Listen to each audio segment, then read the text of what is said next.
মাটির বারান্দায় বসে আসন্ন শরতের রাতের আকাশ দেখতে দেখতেই বছর 12 উমা বলে উঠল, ও ঠাকমা, অকালবোধন কি গা?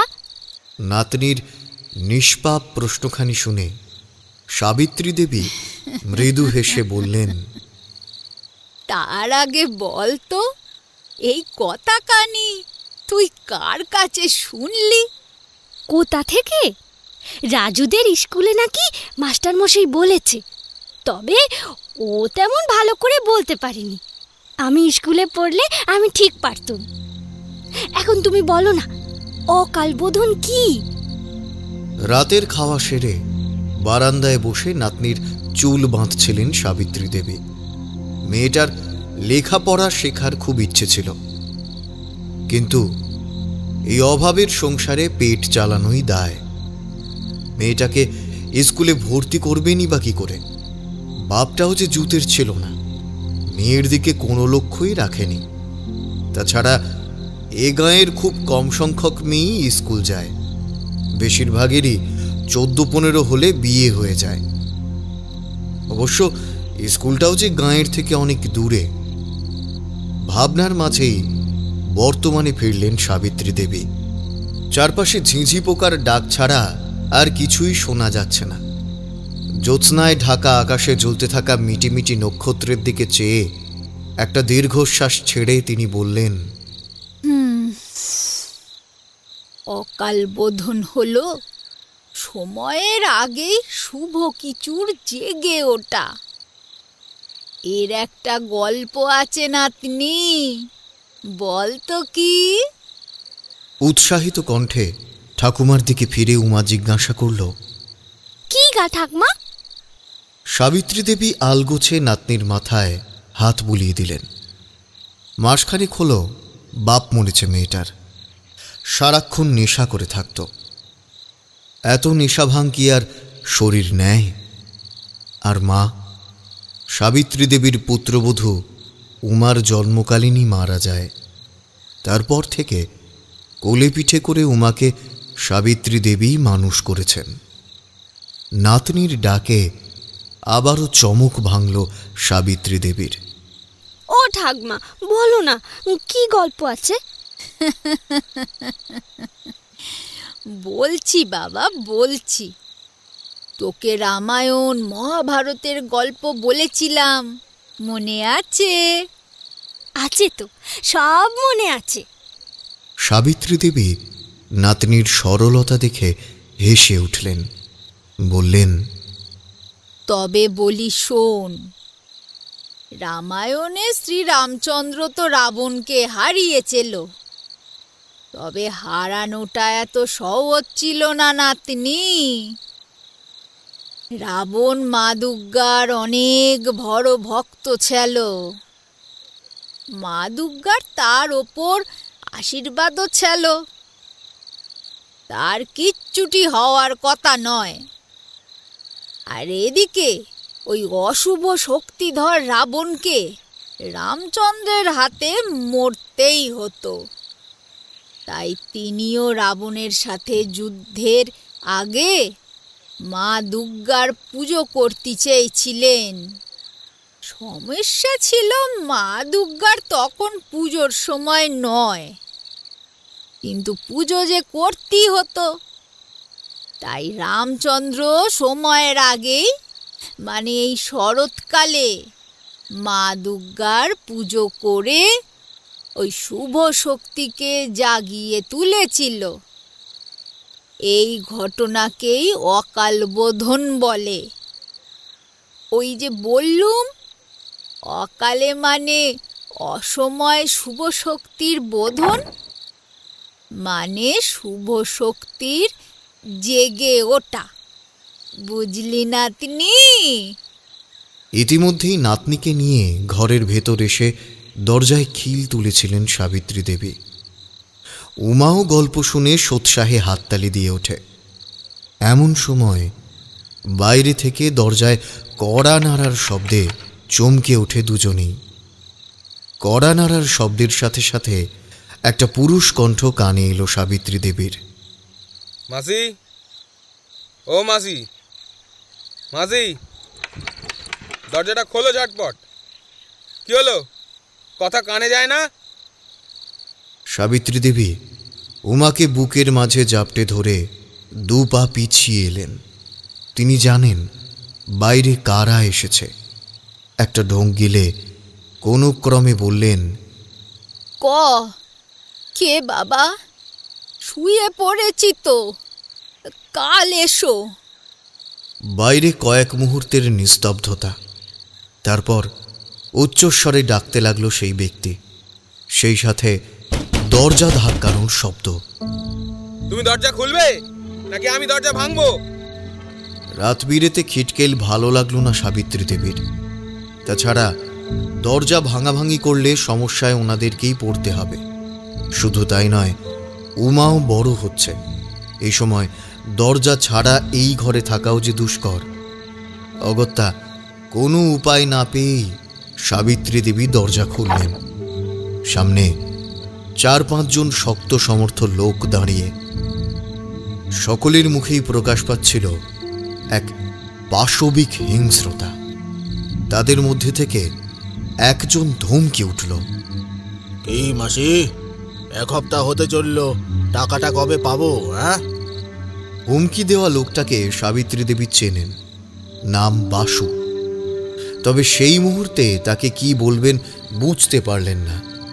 অদূরে খাটের এক কোণে জড়সড় হয়ে দাঁড়িয়ে ভয়ার্ত চোখে লোকগুলোকে দেখছিল উমা। বাবা বেঁচে থাকতেও এদের এখানে আসতে দেখত। ঠাকমার মতোই বাবার সাথেও বচসা করত এরা, আর আজও এসেছে। সাবিত্রী দেবী নাতনিকে ইশারায় ভয় পেতে বারণ করে লোকটিকে উদ্দেশ্য করে বললেন, চিন্তে করো না বাবা, আমি বয়স্কা মানুষ। লোকের বাড়ি রান্না করে যেটুকু পয়সা হাতে পাই তা দিয়ে কোনো রকমে সংসারটা চালাই। তার থেকেই না হয় অল্প অল্প করে তোমাদের টাকা চুকিয়ে দেব। দরকার পড়লে হাটে সবজি বিক্রিটাও আবার শুরু করব। কিন্তু একটু সময় দাও।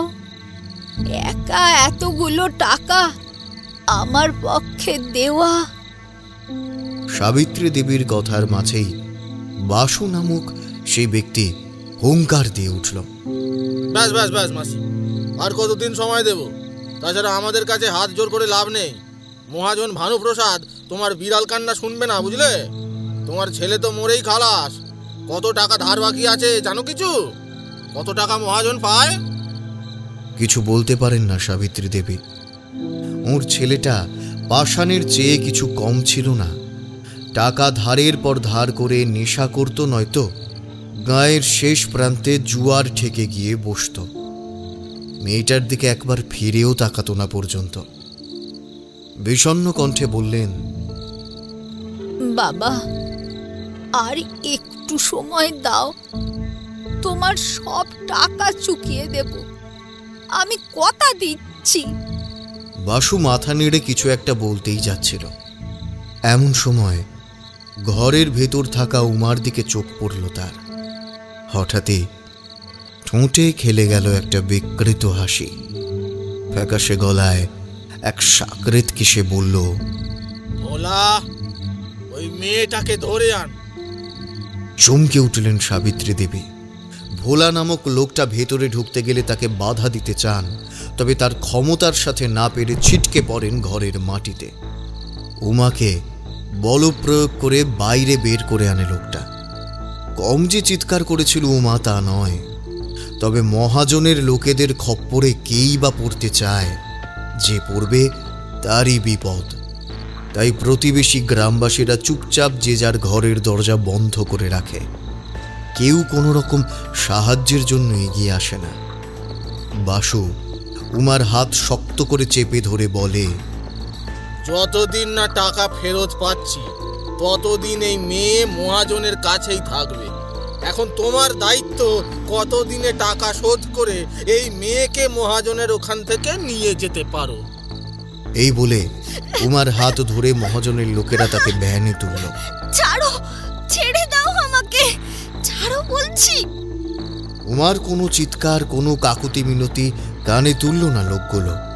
হাঁক পারল চালকের উদ্দেশ্যে, মহাজনের বাগান বাড়ির দিকে চলো। লোকগুলো এক প্রকার ঘিরে রেখেছিল উমাকে। অনেকে ইচ্ছাকৃত স্পর্শ করছিল ওর নরম শরীরটা। ভালো লাগছিল না উমার। সে কত চিৎকার করল, কাঁদল, তা সত্ত্বেও এরা ওর ঠাকুমার থেকে আলাদা করে ওকে তুলে নিয়ে যাচ্ছে। কোথায় উমা যাচ্ছে জানা নেই। সে তো ঘুমোতে যাওয়ার আগে মা দুর্গার অকাল বোধনের গল্প শুনছিল। কিন্তু তার মধ্যেই কোথা থেকে যে কি হয়ে গেল। কিছু দূর এগোতেই ভ্যানটা আচমকাই থমকে দাঁড়িয়ে গেল।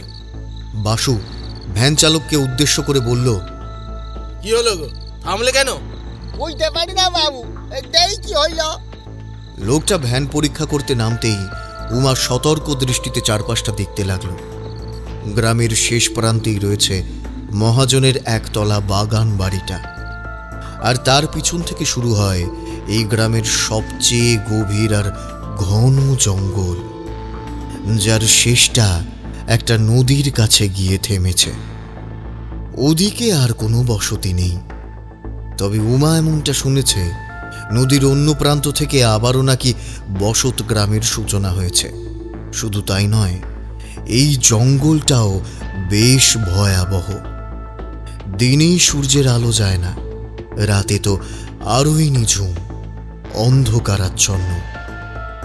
লোকগুলো যখন নিজেদের মধ্যে কথা বলতে ব্যস্ত, ঠিক সেই মুহূর্তেই উমা সুযোগ বুঝে ভ্যান থেকে নেমে দৌড়তে শুরু করল সোজা জঙ্গলের দিকে। হিংস্র জন্তু জানোয়ার ওকে ছিঁড়ে খাক, তাতে ওর কোনো আক্ষেপ হবে না। কিন্তু তা সত্ত্বেও এই মনুষ্যরূপী পশুদের হাতে সে শেষ হতে চায় না। উমা ছুটে পালাতেই লোকগুলো চিৎকার চেঁচামেচি করতে থাকলো। এমনকি হ্যারিকেন হাতে মেয়েটার পিছু নিতে জঙ্গলের পথেও পা রাখল। পালাতে যেন না পারে, ধর ধর ধর মেয়েটাকে ধর। দলের প্রধান বাসু হ্যারিকেন হাতে জঙ্গলের দিকে ছুটতে ছুটতে কথাটা বলল।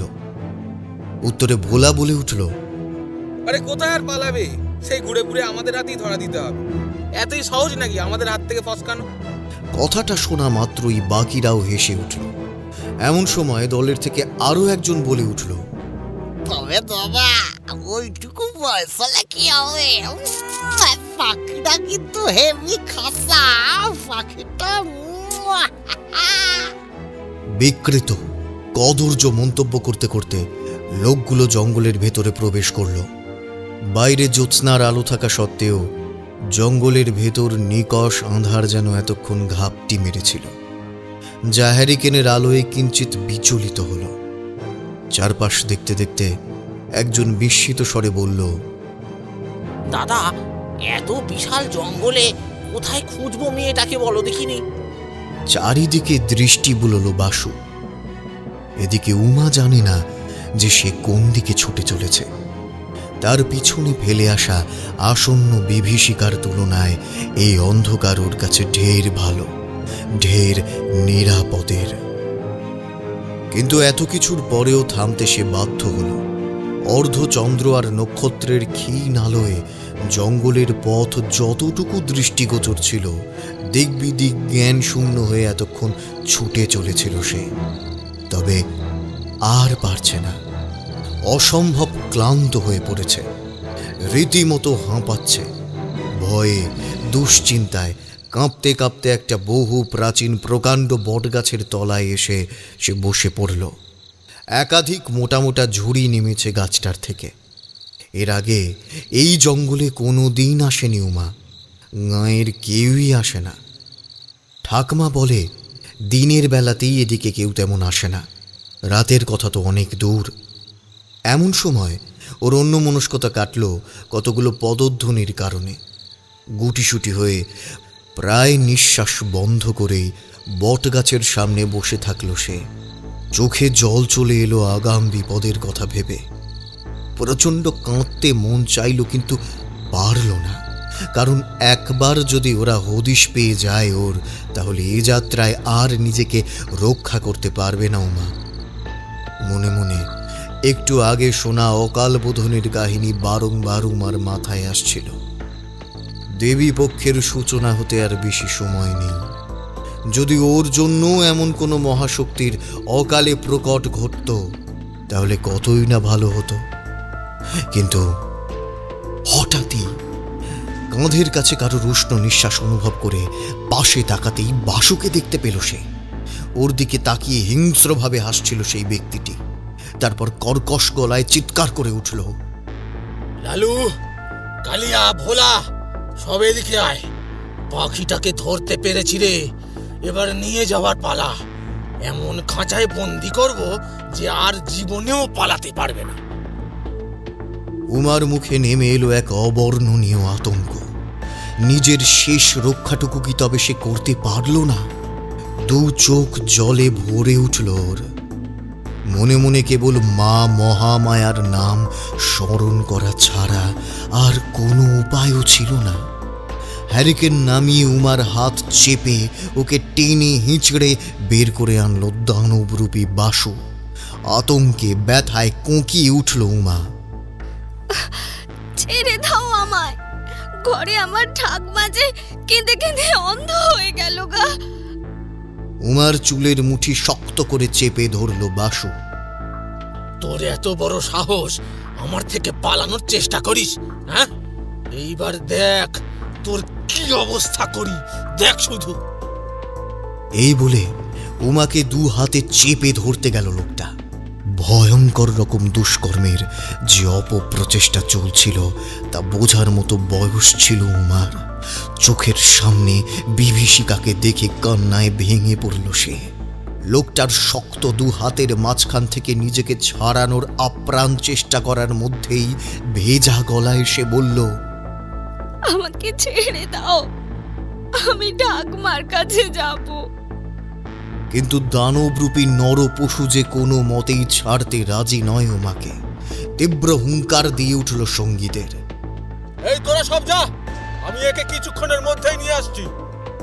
দলের বাকি লোকেরা বুঝে গেল ঠিক কি ঘটতে চলেছে মেয়েটার সাথে। বিকৃত একটা হাসি ছড়ে চলে গেল তারা ওখান থেকে। উমা তখনও লোকটার থেকে নিজেকে ছাড়াতে পারেনি। কি করবে তাও সে বুঝতে পারছিল না। নিজেকে রক্ষা করতে শেষ চেষ্টা করল সে। ভয়ানক একটা কামড় বসিয়ে দিল বাসুর হাতে। চিৎকার করে উমাকে নিজের থেকে সরিয়ে দিতেই মেয়েটা ভারসাম্য হারিয়ে ছিটকে গিয়ে ধাক্কা খেল বটগাছের গুঁড়িতে। অসাবধানতার কারণে কপালে তীব্র আঘাত পাওয়ার কারণে ফিনকি দিয়ে রক্ত বেরিয়ে এলো উমার। বাসু নিজের ক্ষতপূর্ণ হাতটা চেপে ধরে এক দৃষ্টে দেখছিল উমাকে। হিংস্র থেকে আরো হিংস্র হয়ে উঠছিল সে। কাল বিলম্ব না করে পিছন থেকেই চেপে ধরল উমাকে। তারপর মাটিতে আছড়ে ফেলে ওকে বিবস্ত্র করতে লাগলো। উমা নিজেকে প্রতিহত করতে লাগলো, চিৎকার করতে লাগলো। কপাল দিয়ে ঝরে পড়া রক্তের ফোঁটা মাটিতে গড়িয়ে পড়ছে, সেদিকে কোনো খেয়াল নেই।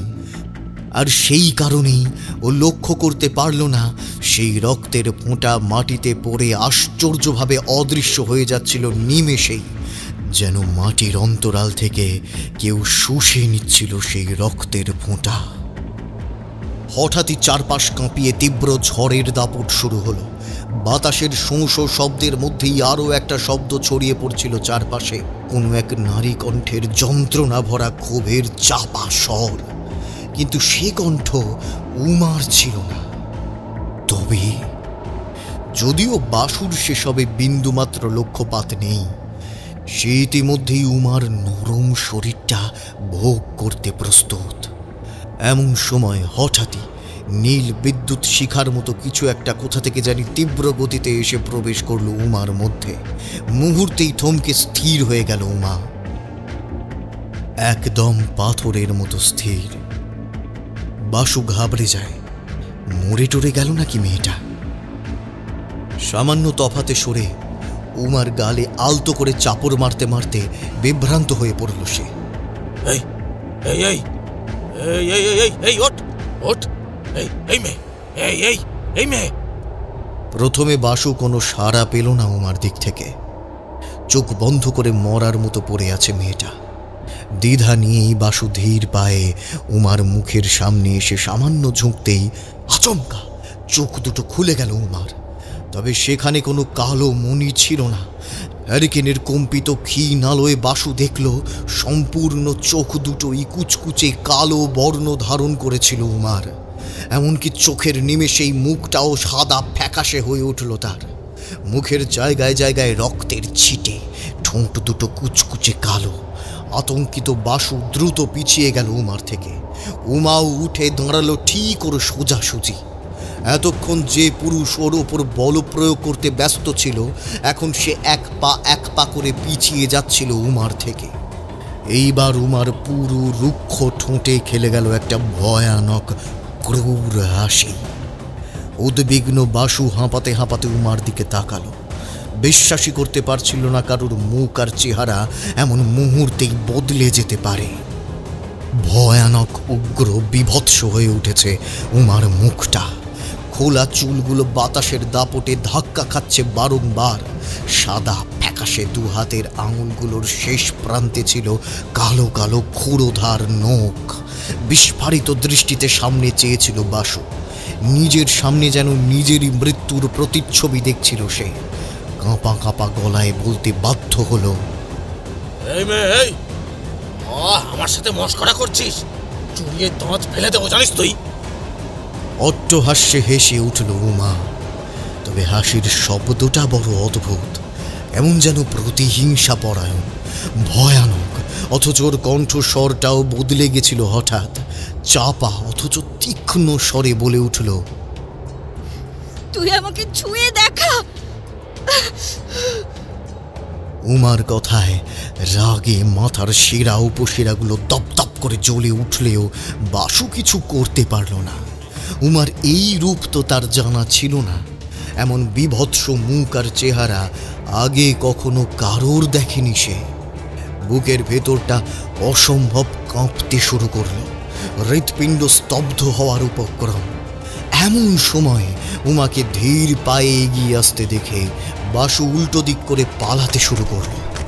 যত দূর দৃষ্টি যাওয়া সম্ভব তার মাঝেই এলো পাথারি দৌড়তে লাগলো সে। আচম্বিতে উমার মধ্যে এমন অদ্ভুত পরিবর্তন কোথা থেকে এলো ও জানে না, তবে এই পরিবর্তন যে বেশ ভয়ানক তা সে বুঝতে পারছিল। তাছাড়া এই জঙ্গলটাও অভিশপ্ত। বহু বছর হয়ে গেল সন্ধ্যার পর এদিকে কেউ যাতায়াত করে না। দিনের আলোয় হয়তো গ্রামের লোক কখনো মধু কিংবা ফুল ফল সংগ্রহ করতে আসে, তবে তারা খুবই কম সংখ্যক। ছুটতে ছুটতে হঠাৎই বাসুর মনে হলো সে পুনরায় সেই স্থানে এসেই উপস্থিত হয়েছে যেখান থেকে পালিয়ে গিয়েছিল। সেই বটগাছ, সেই মাটি ভেদ করার মতো তার মোটা মোটা ঝুড়ি, আর অদূরে পড়ে রয়েছে তার টিম টিম করে জ্বলতে থাকা হ্যারিকেনটা। চারিদিকে চোখ বোলাতে লাগলো বাসু। হ্যারিকেনের আলো চারপাশে অদ্ভুত এক পরিস্থিতির সৃষ্টি করেছিল। এ যেন এক অন্য জগৎ। মাথাটা ঝিমঝিম করতে লাগলো তার, যেন মনে হচ্ছিল কোনো ভ্রমের মধ্যে রয়েছে সে। নয়তো সঠিক দিক ধরে পালানো সত্ত্বেও একই স্থানে কিভাবে ফিরে আসতে পারে সে। ধুঁকতে ধুঁকতে আশেপাশের দিকগুলো অস্পষ্টভাবে দেখছিল বাসু। ঝড় থেমেছে কিছুক্ষণ আগে। আচমকা পিছন থেকে ডালের মটমট শব্দ কানে এলো বাসুর। চমকে পিছন দিকে ফিরতেই দেখল উমার সেই বিভৎস ভয়ানক চেহারাটা উল্টো হয়ে ঝুলছে। গাছের ওপর ছিল ওর দেহের নিম্নভাগ, আর নিচে ছিল ওর দেহের উপরিভাগ। শুধু তাই নয়, আচম্বিতে জট ধরা চুলগুলো এমনভাবে মুখের ওপর ছিল যে ভালো করে মুখ দেখা সম্ভব ছিল না বাসুর পক্ষে।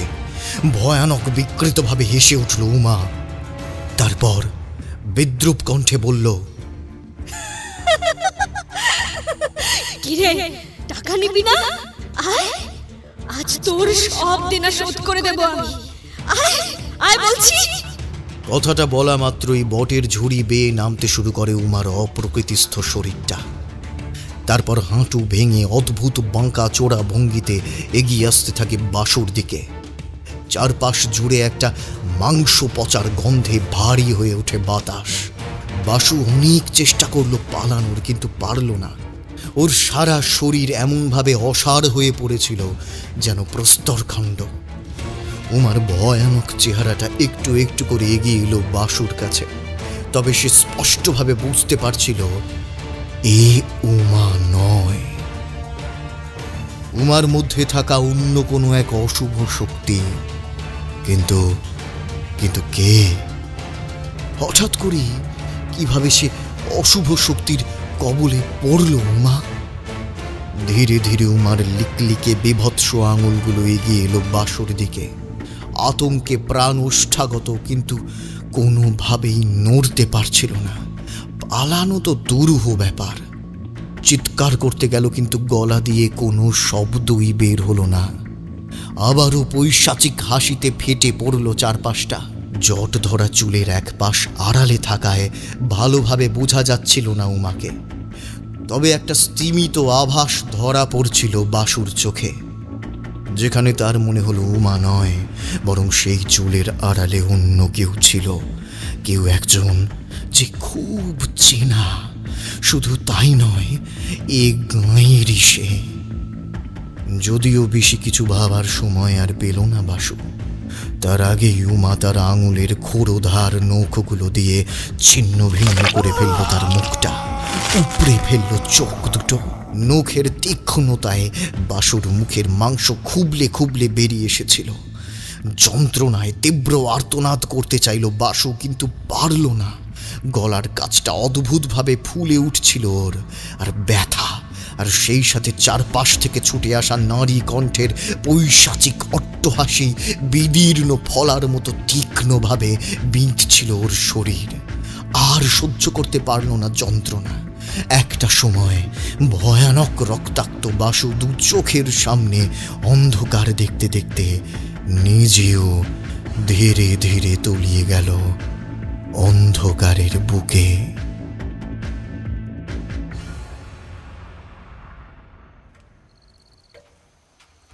সন্ধ্যা শেষ হতে আর বেশি দেরি নেই। আজ আবার রবিবার, ছুটির দিন হলেও অফিসের বেশ কিছু কাজ ছিল যেগুলো শেষ করতে হতো। তাই সেসব নিয়েই বসেছিলাম। এমন সময় আমার গিন্নি এসে জানালো, কি গো, সকাল সকাল অফিসের কাজ নিয়ে বসে থাকলে শুধু চলবে? আরে বাবা, আজকে রবিবার। শোনো না, আমার ভাইটাকে নিয়ে একবার ঠাকুরমশাইয়ের ওখানে যাও না গো। দেখো না, ইন্টারভিউটা দিয়ে আসার পর থেকেই ছেলেটা ঘরে কেমন একা মন খারাপ করে বসে আছে। আমি বলছিলাম কি, একবার যদি ঠাকুরমশাই ওর হাতটা একটু দেখে দিতেন। আমি মৃদু হেসে বললাম, মন তো খারাপ হওয়ারই কথা। এই নিয়ে 21 নম্বর ইন্টারভিউ ছিল বেচারার, এটাও বলছে নাকি খারাপ গেছে। তাহলে তো ওখান থেকে ডাকার সম্ভাবনাও কম। তবে আমার কথার মাঝেই কিশোরীর কণ্ঠস্বর কানে এলো, কই গো, ঘরে কেউ নেই নাকি? এদিকে সদর দরজা খোলা। গিন্নি আমার দিকে তাকিয়ে চোখ রাঙালো। এসব রাখো তো, নিচে চলো। বেশ, তুমি যাও, আমি পোশাকটা পাল্টে আসছি। আমার কথা শেষ হতেই গিন্নি সোজা বৈঠকখানায় চলে যায়। নিচে কিশোরীর সাথে তার কথোপকথনের আওয়াজ পাচ্ছিলাম। পোশাক পাল্টে নিচে আসতেই দেখি কিশোরী বলছে, মস্ত বড় গুণী মানুষ ঠাকুরমশাই, শুধু হাতই দেখেন না, কোষ্ঠী বিচারও করেন। আমি বলি কি বৌঠান, তোমার ভাইটিকে একবার ওনার কাছে যেতে বলো। আমি বুঝলাম একটু আগে আমার কাছে পারা কথাটা আমার গিন্নি কিশোরীর কাছেও পেরেছেন। বলছিলাম কি, আপনারা তো আজ ঠাকুরমশাইয়ের কাছে যাবেনই, আমার ভাইটাকেও একটু নিয়ে যান না। কিশোরী উৎসাহিত কণ্ঠে বলল, নিশ্চয়ই। কোথায় সে ভাইটি? ইতিমধ্যেই একটি 22 বছরের যুবক এসে দাঁড়ালো বৈঠকখানায়। গিন্নি এক গাল হেসে বলল, এই হলো আমার ভাই। যদিও দূর সম্পর্কের, তবে আমার বড় আপন, জানেন তো। ছোট থেকে দেখছি ওকে। এই এসেছে এই শহরে ওই ইন্টারভিউটার জন্যই আর কি। ভেবেছিল পুজোর আগে হয়তো একটা সুখবর পাবে। দেখুন না, যা মনমরা হয়ে আছে ছেলেটা, বুঝতেই পারছি না যে কি হবে। কিশোরী ছেলেটির বাঁ কাঁধে হাত রেখে বলল, কিচ্ছু হবে না, সব ভালো হবে। তোমার নাম কি? আগে রাতুল। মৃদু স্বরে রাতুল জবাব দিল। কিশোরী এক গাল হেসে বলল, বেশ, আজ তোমাকে এক বিশেষ মানুষের সাথে দেখা করাতে নিয়ে যাব। চলো। কি হে বিভূতি? ছাতার ঠিক পিছনেই আমার হাত ঘড়িটা ছিল। ছাতাটা এক হাতে নিয়ে অপর হাতটা ঘড়িটা নেওয়ার জন্য সবে বাড়াতেই যাব, এমন সময় কিশোরী হাঁক পাড়াল।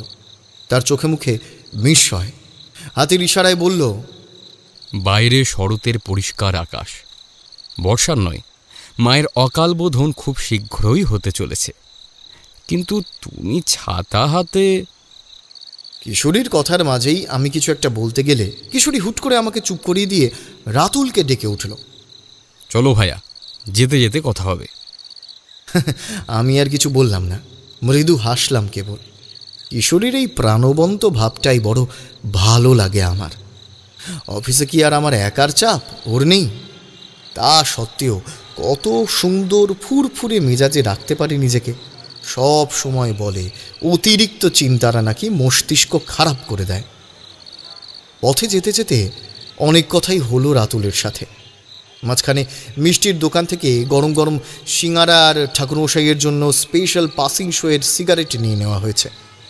অতঃপর তারানাথের বাড়ির কাছে এসে যখন পৌঁছলাম তখন সন্ধ্যা পেরিয়েছে, তবে আশেপাশের কয়েকটা বাড়ি থেকে শাঁখের আওয়াজ ভেসে আসছিল।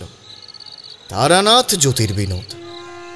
একতলায় বাড়ির গায়ে টিনের সাইনবোর্ডে এই লেখাটা দেখে রাতুল জিজ্ঞাসা করল, বড় জ্যোতিষী মানে?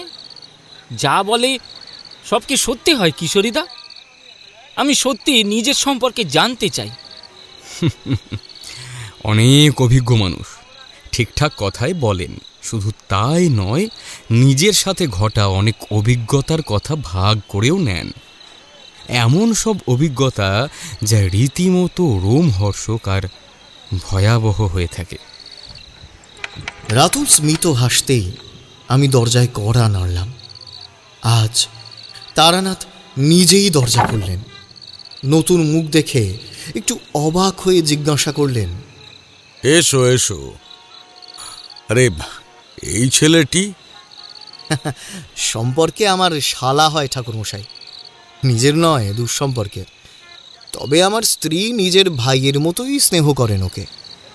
তারানাথ মাথা নেড়ে বললেন, এসো, ভেতরে এসো। তিনজনেই এসে বৈঠকখানায় বসলাম। ঢুকেই সিঙ্গারার পুঁটুলিটা কিশোরী তারানাথের হাতে ধরিয়ে দিল।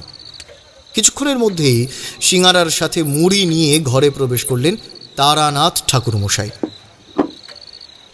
নাও, তা আজ কি এই ছোঁড়াও তোমাদের সাথে ঘুরতে এসেছে?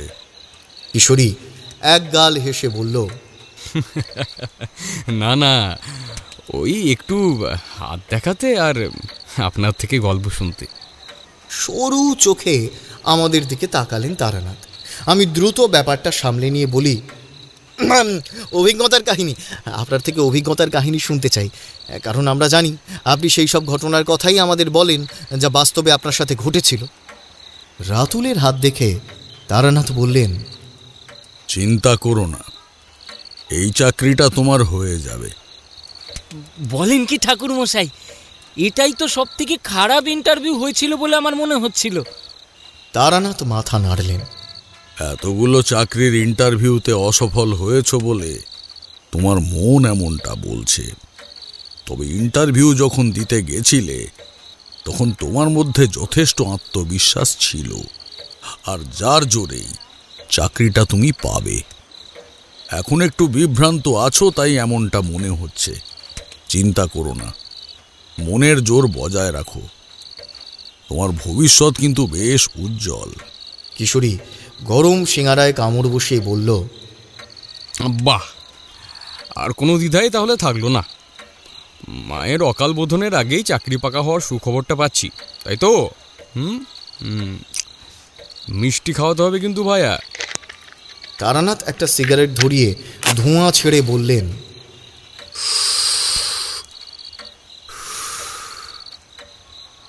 এই অকাল বোধনের কথাটা বললে বলে একটা ঘটনার কথা আমার মনে পড়ে গেল। অদ্ভুত ভয়াবহ এক অভিজ্ঞতার কথা। আমি আর কিশোরী দুজনেই উৎসাহিত হয়ে বললাম, হ্যাঁ হ্যাঁ, শুরু করুন, তবে আর দেরি কিসের, শুরু করুন। একটা দীর্ঘশ্বাস ফেলে তারানাথ জানালার দিকে চেয়ে বলতে শুরু করলেন।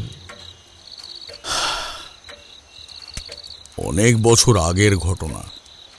তখন সাধনার পাঠ চুকিয়ে এখানে জ্যোতিষ চর্চা আর কোষ্ঠী বিচারের পসার জমাচ্ছি ধীরে ধীরে। একদিন সম্ভবত রবিবার হবে, নিজের ঘরে বসে কাজ করতে করতে জানলার বাইরেটা দেখছিলাম। পিতৃপক্ষের অবসান ঘটে দেবীপক্ষের সূচনা হতে আর বেশি সময় বাকি নেই।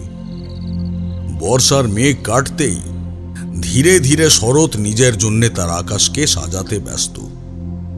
একটু বিভোর হয়ে পড়েছিলাম। এমন সময় আমার স্ত্রী এসে বলে, শুনছো, এক বয়স্কা মহিলা আর এক অল্প বয়সী ছেলে তোমার সাথে দেখা করতে এসেছেন। বলছে দরকার আছে, তোমার কাজ শেষ হলে একবার এসো। তবে আমি বাইরের ঘরে ওনাকে বসিয়েছি। বলি আমি রান্নাঘরে গেলাম, রান্না চাপিয়ে এসছি।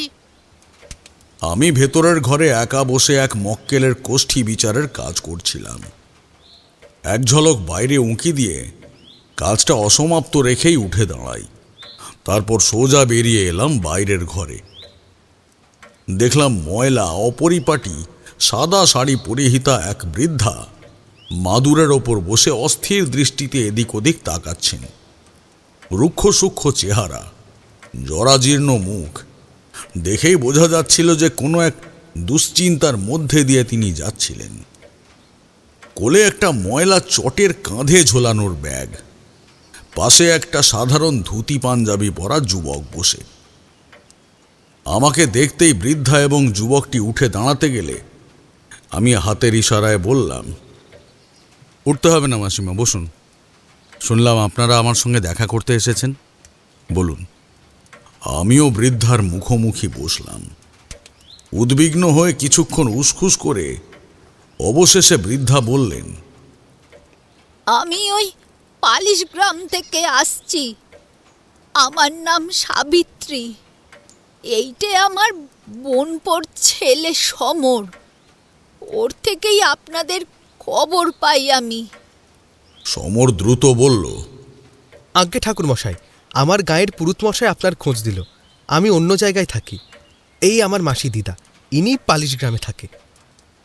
একটু মনে করার চেষ্টা করলাম আমি। দ্বিধান্বিত কণ্ঠে বললাম,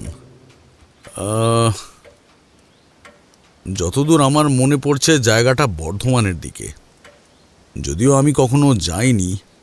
যাই হোক, আপনি বলুন।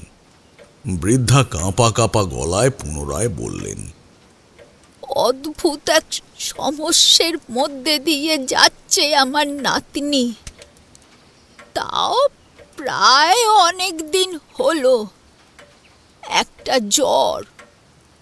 জ্বর বলতে এমন এক মারণ জ্বর যা কোনোভাবেই নামছে না আমার নাতনির থেকে। আপনি হয়তো বলবেন তাহলে ডাক্তারের কাছে যেতে, কিন্তু ব্যাপারটা তো তা নয়। এ জ্বর কোনো সাধারণ জ্বর নয়। হয়তো কোনো অশুভ শক্তির প্রকোপ। আমি বৃদ্ধাকে থামিয়ে বলি, দেখুন, আপনার কথাগুলো বড্ড অসংলগ্ন আর খাপ ছাড়া। আপনি সবটা খুলে বলুন আমাকে বিস্তারিতভাবে। বৃদ্ধা চোখের কোলের জল মুছে বললেন, বেশ, তার আগে নিজের ব্যাপারে বলি। আমি আমার একমাত্র নাতনিকে নিয়ে একাই থাকি। কখনো কখনো গাঁয়ের ওই অবস্থাপন্নদের ঘরে রান্নার কাজ করে, কিংবা কখনো হাটে সবজি বিক্রি করে কোনো রকমে সংসারটা চালাই। আমার বৌমা মারা গেছে, তা অনেক বছর হলো। আর ছেলে মাসখানেক আগে মারা গেছে। এই তো কয়েক সপ্তাহ আগের ঘটনা। আমার ছেলে মারা যাওয়ার আগে গাঁয়ের মহাজনের থেকে অনেক কটা টাকা ধার করেছিল। নেশা ভাঙ করার জন্য এমন অনেক ধার আগেও করেছে সে। বাধ্য হয়ে আমাকে মেটাতে হতো, কখনো কখনো ছেলেও মেটাতো। ও মারা যাওয়ার পর একদিন রাতে সেই টাকা ফেরত নিতে মহাজনের কিছু লোক আসে আমার বাড়িতে। দরজা ধাক্কা দেয়, তারপর ঝামেলা শুরু করে। আমি অনেক বোঝাই যে দেনা মিটিয়ে দেব, কিন্তু শুনলে তো।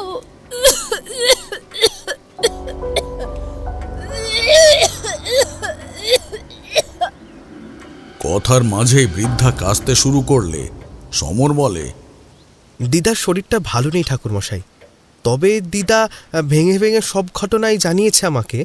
সেগুলো দিদার বদলে আমি বলছি আপনাকে, এতে কোনো অসুবিধে নেই তো? না, বলো, শুনছি। লোকগুলো কোনোভাবেই দিদার কথা শুনছিল না।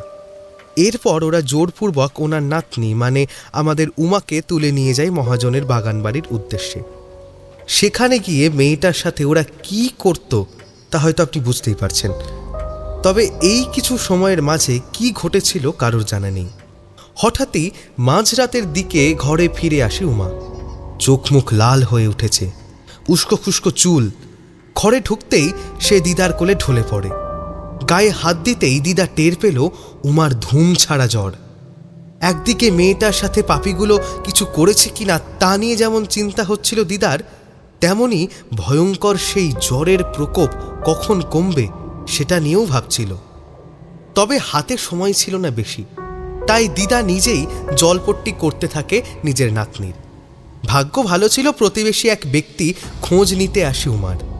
বাধ্য হয়ে সব কথা দিদা তাকে জানালে সে সাত তাড়াতাড়ি বদ্যি ডেকে আনে। উমাকে পরীক্ষা করে তিনি জানান প্রচণ্ড আতঙ্কের কারণে তার জ্বর চলে এসেছিল, তবে চিন্তার কিছু নেই, সব নাকি ঠিক হয়ে যাবে। যদিও শারীরিক নির্যাতনের ব্যাপারে বলেছিলেন, মাথায় আর কপালে আঘাতের চিহ্ন থাকলেও মেয়েটার অভ্যন্তরীণ কোনো ক্ষতি হয়নি, অর্থাৎ উমার সাথে পশুগুলো কিছু করতে পারেনি। সাবিত্রী দেবী ভাঙা গলায় আনমনেই বললেন, তার আগে এমন কারোর অকাল বোধন ঘটেছিল যে আমার উমাকে বাঁচিয়ে ওই পাপীটাকে খেয়েছে। বেশ করেছে, বেশ করেছে, ভালো করেছে। আমি নিশ্চিত উমাকে ভয় পেতে দেখে ওই ভানু শয়তানটাকেও শেষ করেছে। ওই বৃদ্ধার কথায় আমি কিঞ্চিৎ দ্বিধান্বিত হয়ে বললাম, পাপীটাকে খেয়েছে? কোন পাপী? আমি ঠিক বুঝলাম না। বাসু, বলতে পারেন মহাজনের ডানহাত। ওর কথাতেই তো ওর দলবল উমাকে বাড়ি থেকে উঠিয়ে নিয়ে গিয়েছিল গায়ের মহাজন ভানুপ্রসাদের বাগান বাড়ির উদ্দেশ্যে। গায়ের একদম শেষে বাগান বাড়িটা, আর তার পিছনে শুরু হয়েছে ঘন জঙ্গল। রাতের আঁধারে তা যেন বিভীষিকা।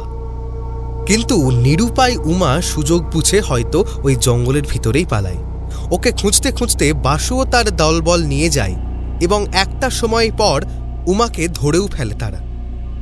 এরপর বাসু তার সঙ্গীদের বাইরে অপেক্ষা করতে বলে এবং জানায় সে উমাকে সাথে করে নিয়ে যাবে।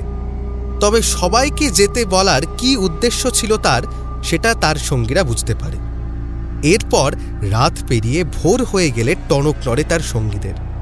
জঙ্গলে গিয়ে তারা উমাকে কোথাও দেখতে পায় না, কেবল ওই বট গাছের ডালে ঝুলতে দেখে বাসুর বিভৎসভাবে ক্ষতবিক্ষত শরীরটা।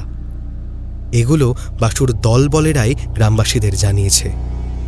ঠাকুরমশাই, আমরা কেউ জানি না রাতের ওই সময়টুকুতে জঙ্গলে উমা কি এমন দেখেছিল, আর বাসুর সাথেই বা কি ঘটেছিল। এরপর জ্বরের কবলে পড়ে উমা। বাসুর মৃত্যু কিভাবে হলো এ ব্যাপারে ওকে জিজ্ঞেস করেও লাভ হয়নি। বেচারির কিচ্ছু মনে নেই সে রাতের ব্যাপারে। বাসুর মৃত্যুর ব্যাপারে সে কিছু জানে না, তবে তার মৃত্যু ছিল অত্যন্ত ভয়ানক।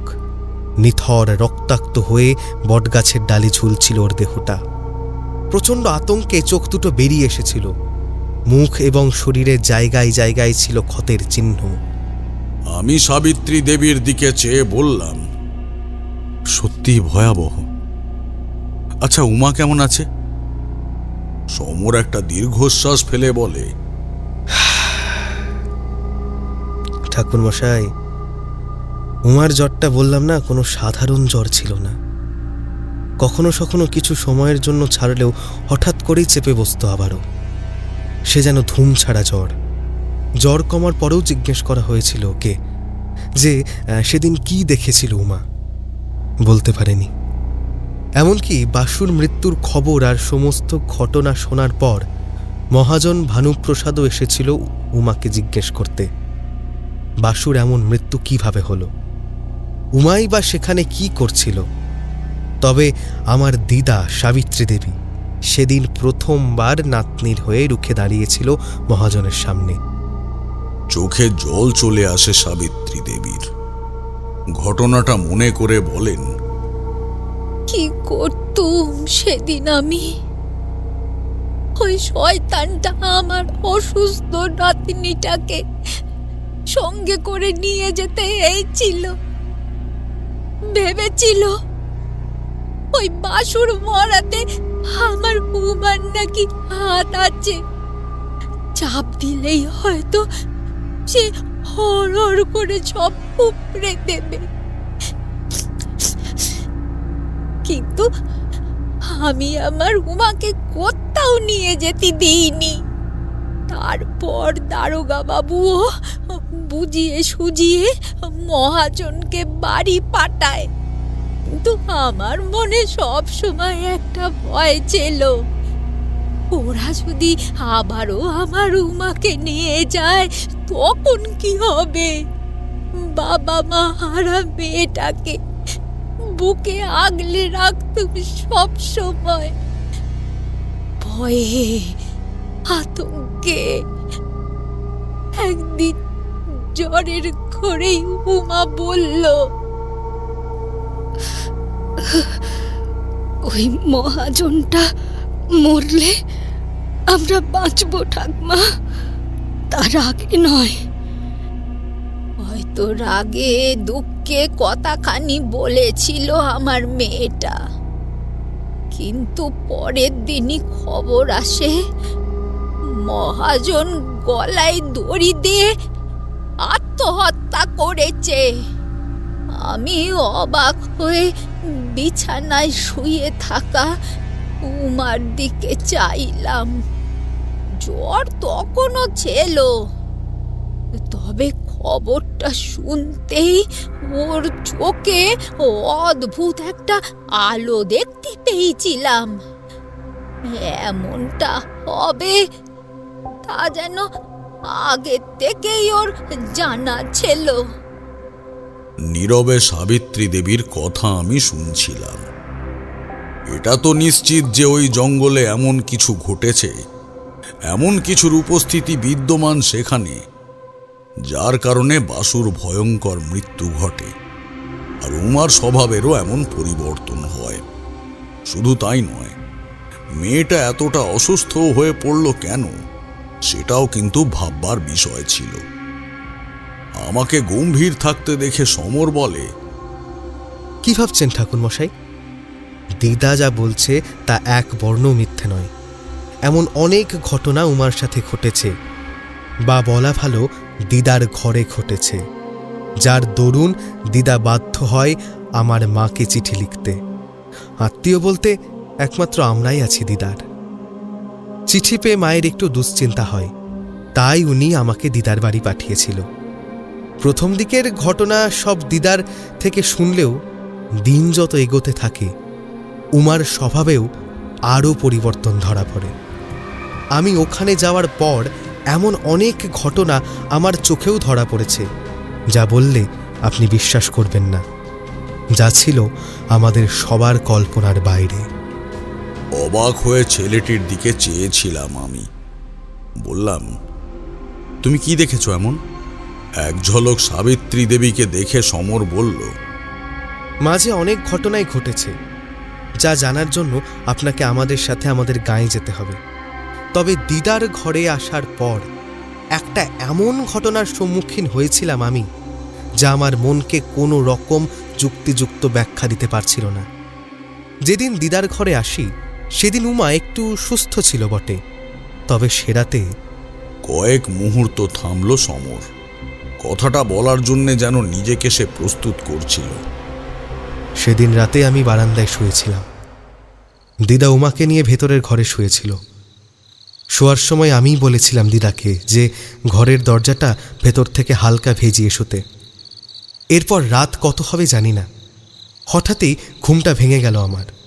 অজানা সন্দেহ দানা বাঁধল আমার মনে।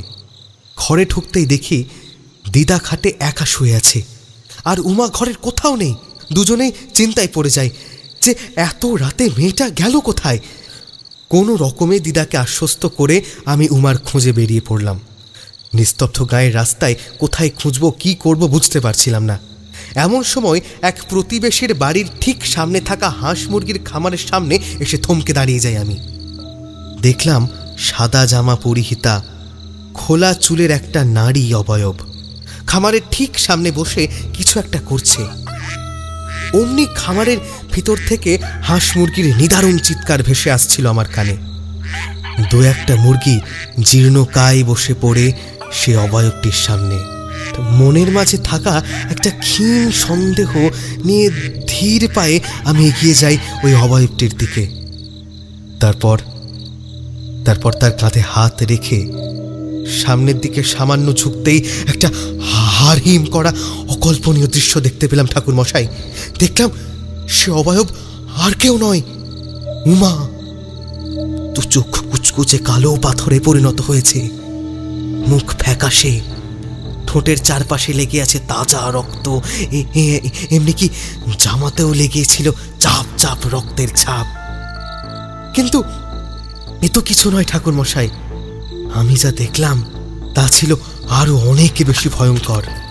দেখলাম উমা এক হাতে ধরে রেখেছে মুরগির কণ্ডদেশ, আর অপর হাতে ছিল সেই মুরগির দেহের অবশিষ্ট অংশ। ঠাকুর মশাই, উমা ওই মুরগির কাঁচা মাংস দাঁতে ছিঁড়ে চিবিয়ে চিবিয়ে খাচ্ছিল। তখনই আমি আর দিদা বুঝতে পারি উমার কোনো সাধারণ অসুস্থতা হয়নি। ওর মধ্যে কেউ বাসা বেঁধেছে, অশুভ কিছু। সমরকে শান্ত থাকতে দেখে আমি বললাম, তোমার ধারণা ওই জঙ্গলেই উমার সাথে কিছু ঘটেছে?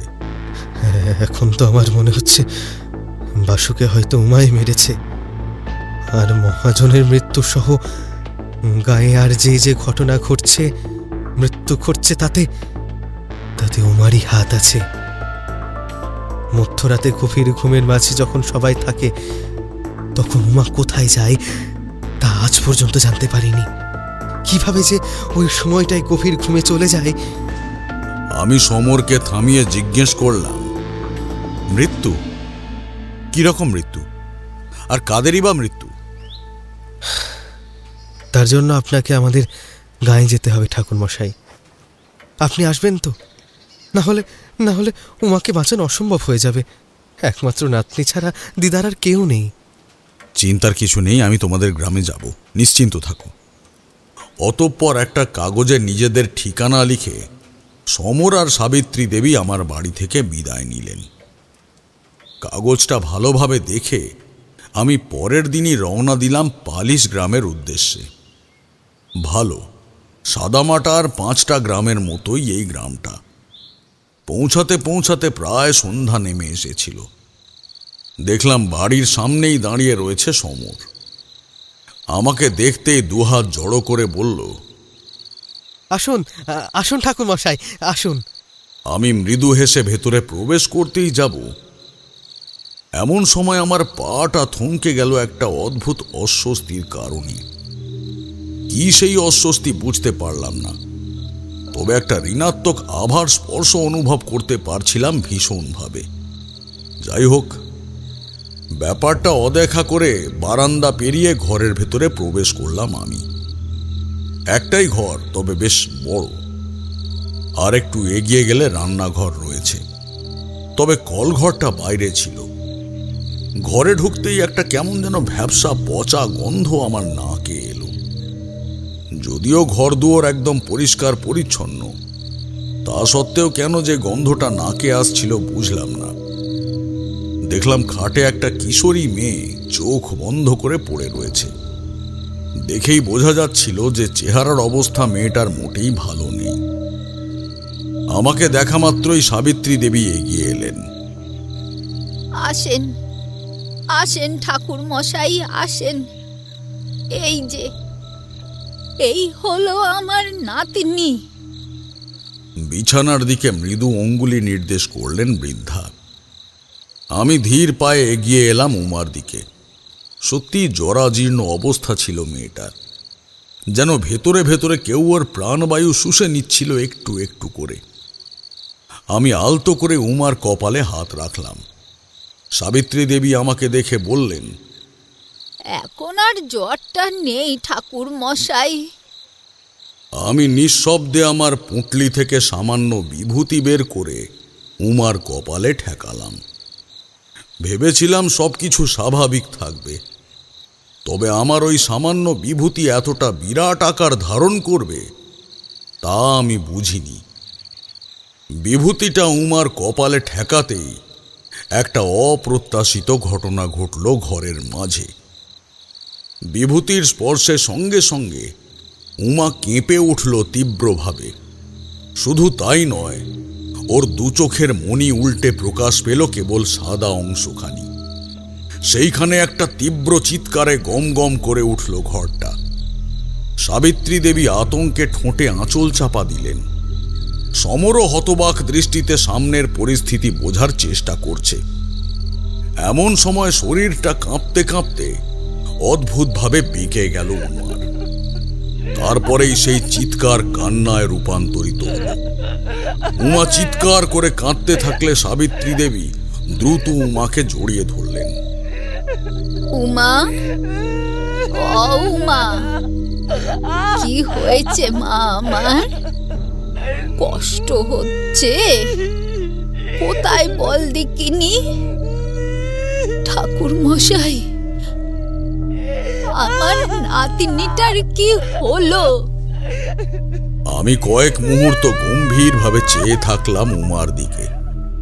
কথাটা ঠিক, উমার সাধারণ কোনো রোগ হয়নি। ঋণাত্মক কিছুর বাস রয়েছে ওর মধ্যে। আমি দ্রুত পুঁটলি থেকে মন্ত্রপুত জল বের করে ছিটিয়ে দিলাম ওর উপর, আর সঙ্গে সঙ্গে পুনরায় তীব্রভাবে কেঁপে উঠল ওর শরীরটা। তারপরে ধপ করে বিছানায় পড়ে আবারও সবকিছু স্বাভাবিক হয়ে গেল। সাবিত্রী দেবী কাঁপতে কাঁপতে আমার দিকে ফিরলেন। ঠাকুর মশাই, কিছুতেই বুঝতে পারছি না আমার উমাটা এমন করছে কেন? কি হয়েছে ওর? ঋণাত্মক কোনো শক্তির প্রভাব পড়েছে আপনার নাতনির ওপর। খুব সম্ভবত আপনার নাতনির রক্তের দ্বারাই জাগরিত হয়েছে এই শক্তি। কেন জেগেছে তা জানি না, তবে সে অতৃপ্ত। প্রতিশোধ স্পৃহার কারণেই জেগে উঠেছে। তার মানে এই ঋণাত্মক শক্তির অকাল মৃত্যু ঘটেছিল। কিন্তু কিন্তু কিসের প্রতিশোধ? এ তো আমাদেরও জানা নেই। উমা জ্বরে আক্রান্ত হলে আমরা ভেবেছিলাম সাংঘাতিক কোন অসুস্থতা হয়েছে, বুদ্ধির দ্বারা ওকে সুস্থ করা সম্ভব হবে। কিন্তু সেদিন রাতে উমার ওরকম চেহারা আর অবস্থা দেখার পর নিশ্চিন্ত ছিলাম যে কিছু একটা সম্ভবত ওর ভেতরে প্রবেশ করেছে। এই ব্যাপারে মন্দিরের পুরোহিত মশাইয়ের সাথে কথা বলি আমি আর দিদা। উমাকে দেখার পর পুরোহিত মশাইও নিশ্চিন্ত হন কিছু একটা তো ঘটেছে। শুধু তাই নয়, গায়ে ঘটা ঘটনাগুলোতেও উমারই হাত আছে। কিন্তু ঠাকুর মশাই, এই ব্যাপারটা কেবল পুরোহিত মশাই আর আমরা জানি। গায়ে জানাজানি হলে তারা হয়তো উমাকে গায়ে রাখবে না। আপনি কিছু একটা ব্যবস্থা করে সব ঠিক করে দিন, তাহলে খুব উপকার হবে ঠাকুর মশাই, খুব উপকার হবে। অতঃপর বারান্দায় পাতা মোড়ায় গিয়ে বসলাম আমি আর সমর। কয়েক মুহূর্ত পর সাবিত্রী দেবী একটি মাটির পাত্রে কিছু কাটা ফল আর ভাঁড়ে করে জল এনে রাখলেন।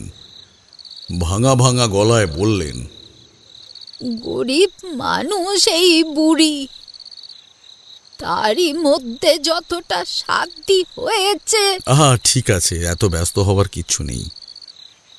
রাতে আলু সিদ্ধ ভাত আর একটু বড়া করব ঠাকুর মশাই, আপনি খাবেন তো? বৃদ্ধার উদাসীন কণ্ঠ আমার হৃদয়কে বড় ভারাক্রান্ত করে তোলে। সত্যি, নাতনির চিন্তায় চিন্তায় মানুষটার মুখ শুকিয়ে একটুখানি হয়ে উঠেছে। আমি বললাম, কোনো সমস্যা নেই, আমার কাছে ফলমূল ছিলও কিছু, ওই দিয়েও রাতটুকু চলে যেত। এখন আসল উদ্দেশ্য আমাদের হওয়া উচিত উমা। ওকে যেভাবে হোক না কেন সুস্থ করে তুলতেই হবে। আচ্ছা সমর, আজ তো আর হবে না, আগামীকাল তুমি আমাকে একটু পুরোহিত মশাইয়ের কাছে নিয়ে যেতে পারবে? হ্যাঁ হ্যাঁ, নিশ্চয়ই ঠাকুর মশাই। কিছুক্ষণ জরুরি আলোচনার পর রাতের খাওয়া দাওয়া সেরে নিলাম আমরা। তার আগে মহাদেবের মন্ত্রপাঠ করা একটি রক্ষা কবচ পরিয়ে দিলাম উমার হাতে। আশা করি তাতে উমা কিছুটা হলেও নিরাপদে থাকবে। রাতে সমর আর আমি বাইরের মাটির বারান্দাটায় বিছানা করে শুলাম। ভেতরে সাবিত্রী দেবী উমাকে নিয়ে শুয়েছেন। রাত তখন কত হবে জানা নেই।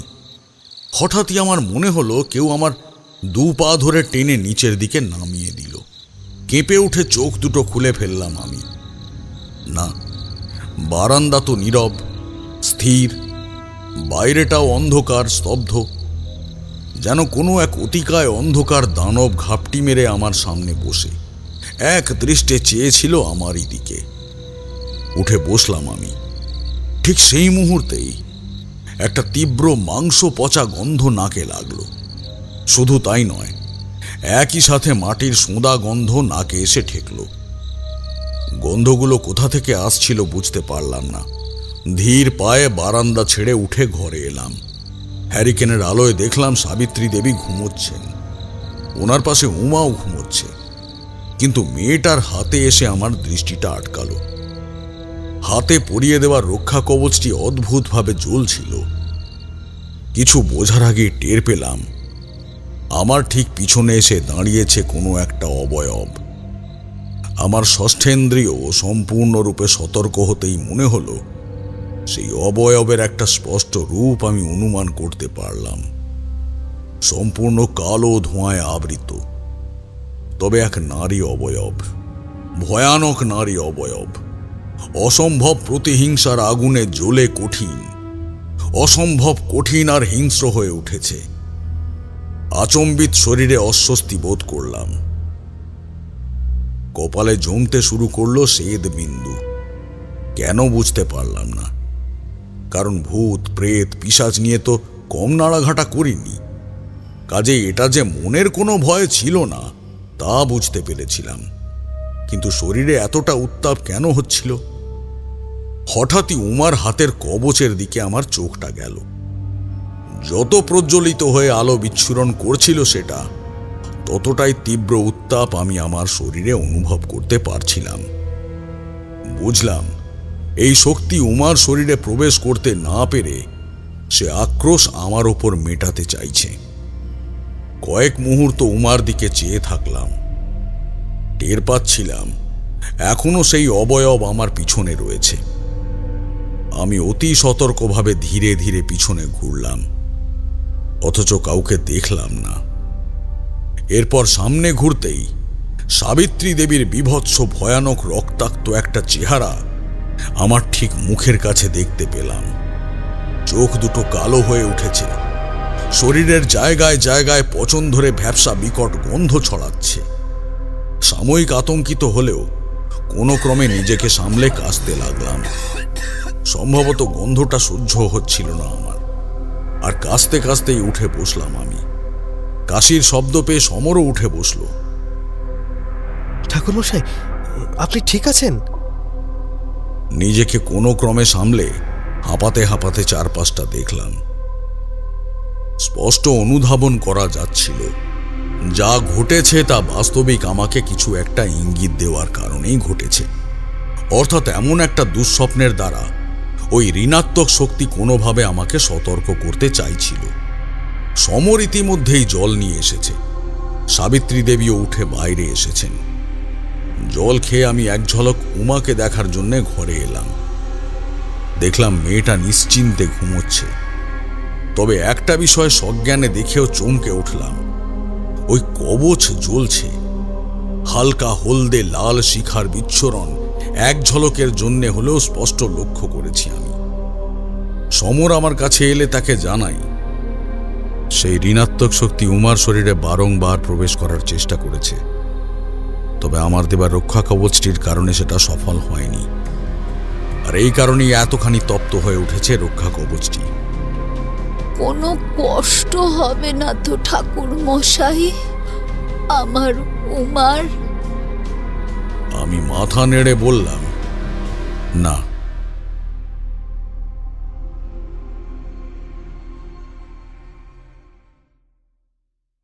পরের দিন সকালের দিকে মন্দির চত্বরে এসে উপস্থিত হলাম।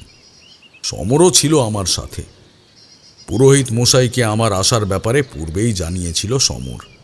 সমরকে দেখা মাত্রই তিনি ধীর পায়ে এগিয়ে এলেন। উমা মা কেমন আছে সমর? আমার দিকে একবারটি চেয়ে সমর জানালো, এখনো সঠিকভাবে কিছু বলা যাবে না পুরুত মশাই, তবে গতকাল ঠাকুর মশাইয়ের দেওয়া রক্ষা কবচের কারণে নিশ্চিন্তে ঘুমোতে পেরেছে মেয়েটা। নয়তো প্রতিরাত ওর জন্য যা বিভীষিকাময় হয় তা তো আপনি জানেনই।